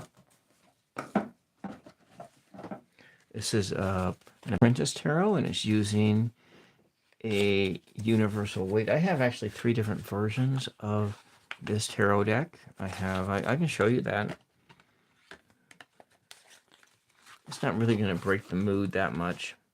So I got 3 different versions of this same tarot deck. I like this one. This one is my first is, it has this one, this tiny tarot. I actually like the tiny, how the colors manifest on this tiny tarot the best. And because all the colors are tighter in here, and it's more vibrant and brilliant, because I like vibrant colors. So like my favorite tarot deck is the Radiant Rider-Waite. And interesting. We'll put that back. So this is the same version of tarot as this one and this one. Same similar colorations. Things are all about transformation and being reborn, born again. And so this one here, pocket size. I like the pocket size the best. I like how they fit in your hand. I like everything about pocket size cards. And you see the coloration and how brilliant those colors are. We got this moon card. And we have the 9 of Swords, and there's the Hermit there. And nice colors. Look at that. That one's just come. And you saw when I opened up the little small one, both of these cards are almost right together. Interesting. You have, oh, that's right, because I was doing a demonstration with these cards before. And how these are these similar concepts between this moving into that. Yeah, I think was that like, yeah, I don't know when I did that. I did it on this channel here. And that, and when you go to the bigger one, the dots and everything are a little bit further apart. But I like this one. I like this deck a lot. I especially like the box. I don't like the tuck boxes, but I like this box. And that's that. It gets to be this tactile experience. And then, as we saw here, you open up this one. Same art style, the same coloration. But when you look at it in a little bit bigger card, you can see that there's a greater distance away between like the coloration, the pen work. And so this deck doesn't feel as brilliant as the little tiny one. Okay. I wonder how much battery power there's left on my phone. It's probably about ready to kick. Well, no, I got enough. It's 212. Look, that's an angel number. I just opened up the time and it's an angel number right now. 212. I need a drink of water.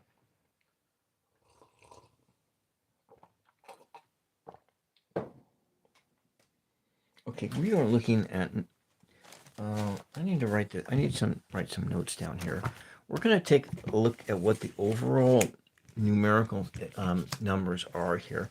And so the way you do that is you add the digits together. You add the digits together. And so you're looking at 1 plus 15 is 16 plus, and so looking at 1 plus 6 plus 2 plus 4 plus 5 plus 9. So 1 plus 6, that's 7, 8, 9, 10, 11, 12, 13, 14, 15, 16, 17, 18. 18 plus 9, that's 18, 19, 20, 21, 22, 23, 24, 25, 26, 27. 2 plus 7 is 9, and this is a 9 experience. And so when we look at a 9 experience, and so we're looking at the number 9, and the overall energy here is that of 9. And so if we look at the number 9, you're looking at it's the end of the journey. It's the completion. So in the tarot, the number 9, I'll just use the other smaller one, the smaller tarot deck here. The number 9 is really represented by the World card. And the number 1 is represented by the, so if we look at this, these states of being in this, and I'm going to, maybe I'll use, I think I'm going to use another deck altogether. I think I should, that one is, where are we looking at here, actually? Maybe I shouldn't use that one, because that one has nudie, it's a nudie deck, and nudie decks are not necessarily YouTube friendly. Okay, so we're not going to do that. We're going to use, I'm going to pull out the major arcana cards for what this means. In your relationship to tarot numerology. And so it's the number 9. So the overall energy of these numbers comes in the form of the World card.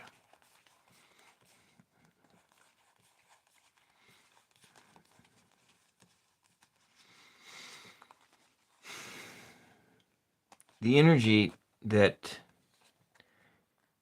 today has been about the number 5 is actually this one here.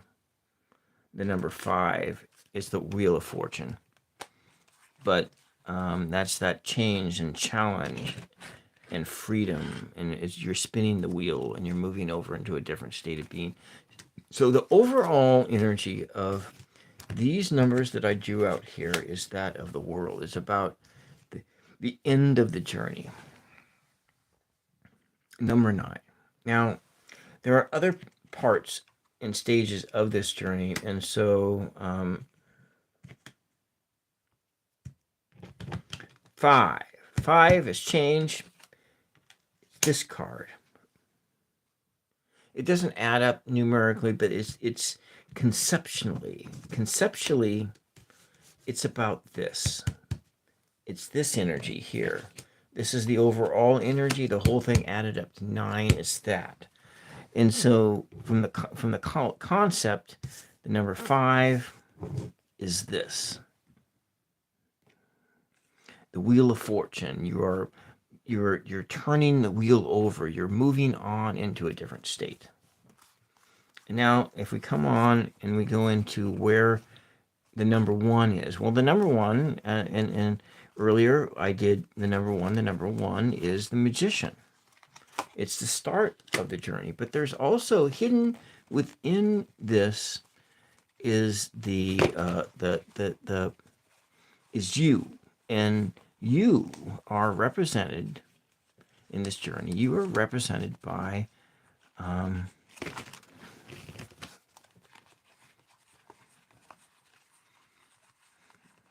in this journey. Where is it at? It should be here. These are easy location here. So by the Fool, and that is you. We're using a U card, and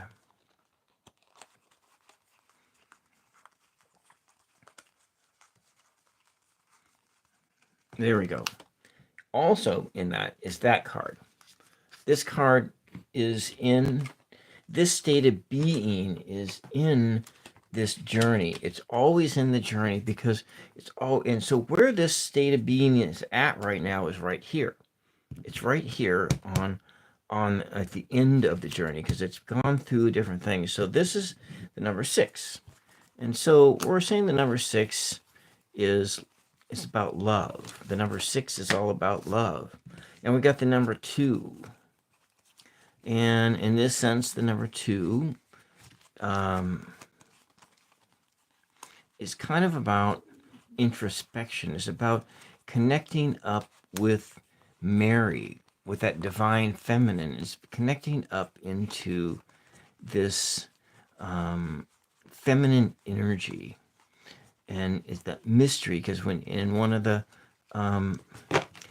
how deep was I into Jen exercise, and the card I pulled out was the apple, and eating that apple you gain there is a mysterious wisdom or mysterious knowledge that can be gained by eating the apple. That's what that is all about. Now 22-4. Now the card 4 is the Emperor. So we have, and that's sort of about rules and about having it all together. And so we're looking at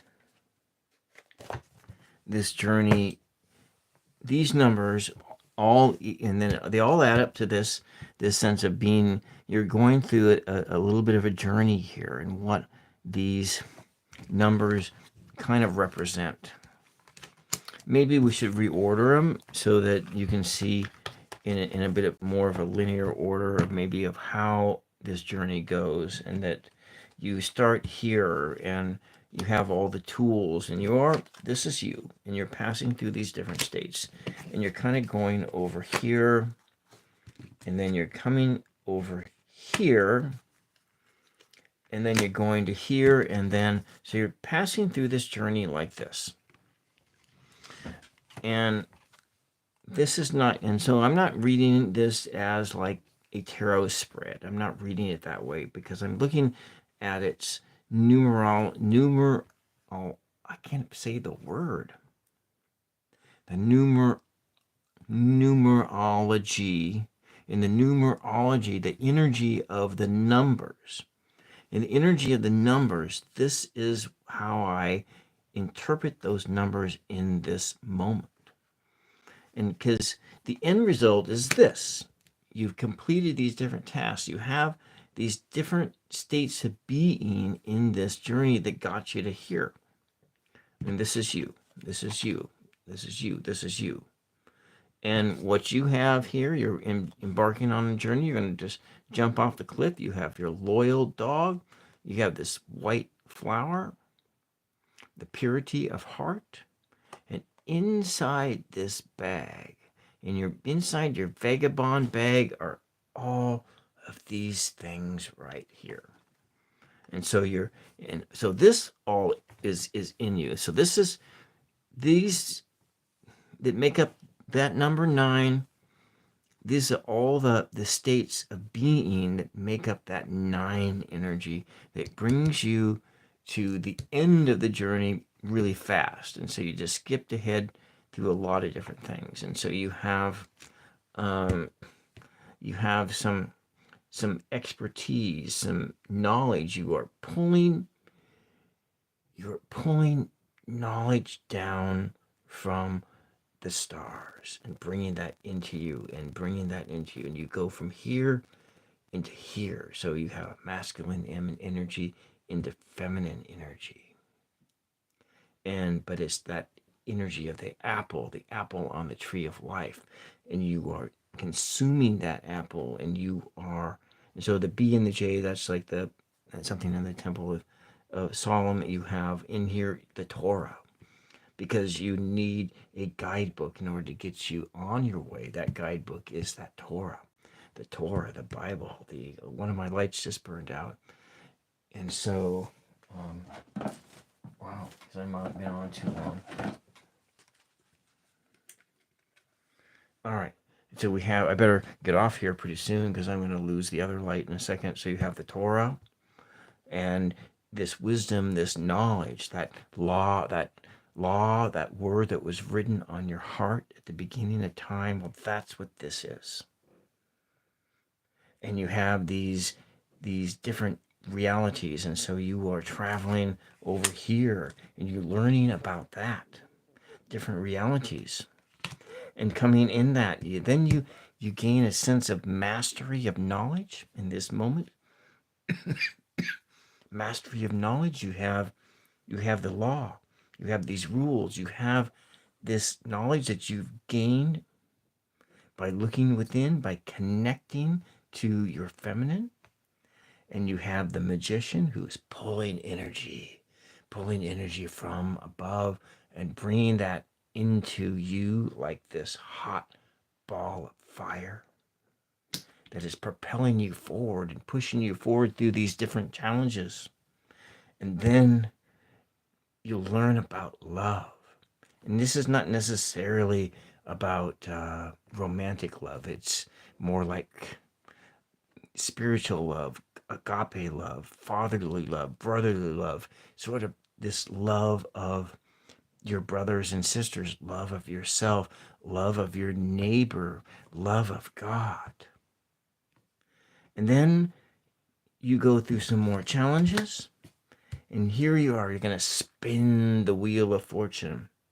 You face challenges, and you have all this stuff that helps you to go spin the wheel of fortune, to spin the wheel of fortune. And many of these different energies are there to help you. Angels, seraphims, sphinxes, these bullish energies and lions, they're there to help you, propel you on your journey. The challenges to make you grow as a person. To grow as a spiritual being, and you spin that wheel. You spin that wheel and you change into someone else. Your basic personality is always the same because it's all there, because you are here. You are here, but you are transformed. You are transformed into another transformed state, and that thing clicks over, and you click over into the world, into that complete state, and the next is to cycle back around to number one. But that's kind of what I get from this here. And another way of looking at the number 9 is you spin it around. It's the number 6. The number 6 is this one. It's the human number. It's the number of people, of the human being. 9 is the number of the perfected human being. And so if you want to look at it in another way of looking at these numbers, as you look at, I'm not going to go through all the depth of it. You look at number 6. Number 6, the day that this is the number 6. It's the crucifixion. And then some magic happens. And this is the number 9. But actually, yes, this is the number 9. It's the perfected human, the perfected Jesus, the ascended, the number 9. The human being who has ascended into that place of being one where you can say that I and the Father are one. I and the Father are one. And that's what this state means.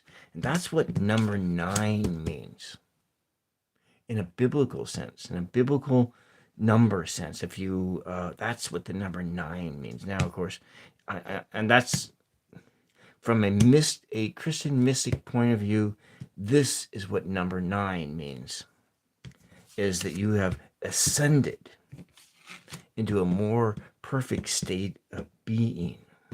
But first, you had to go through this. This was the door you had to go through in order to get to here. And so on the number 8, on the 8th day is when Jesus rose from the grave. The 7th day is when he was in the tomb, and there was a magic that was happening on the 7th day. On the 6th day was the crucifixion. On the 7th day, there was this magic. It's God magic. This higher dimensional spiritual magic was happening on the number 7. On the number 7, the 7th day. And the 8th day, Jesus rose out of the tomb and became alive again. But on the 9th day, there was an ascension into a more perfect form. Oh, wow.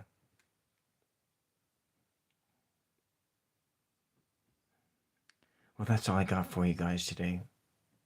I wanted to thank everybody who pushed the like button, everybody who sticked around and watched and listened to this. And if anybody pushed the subscribe button and all that, thank you for that. And if you found any meaning or value in this session, please share it with somebody. Share it with somebody who you think needs to know what was said here.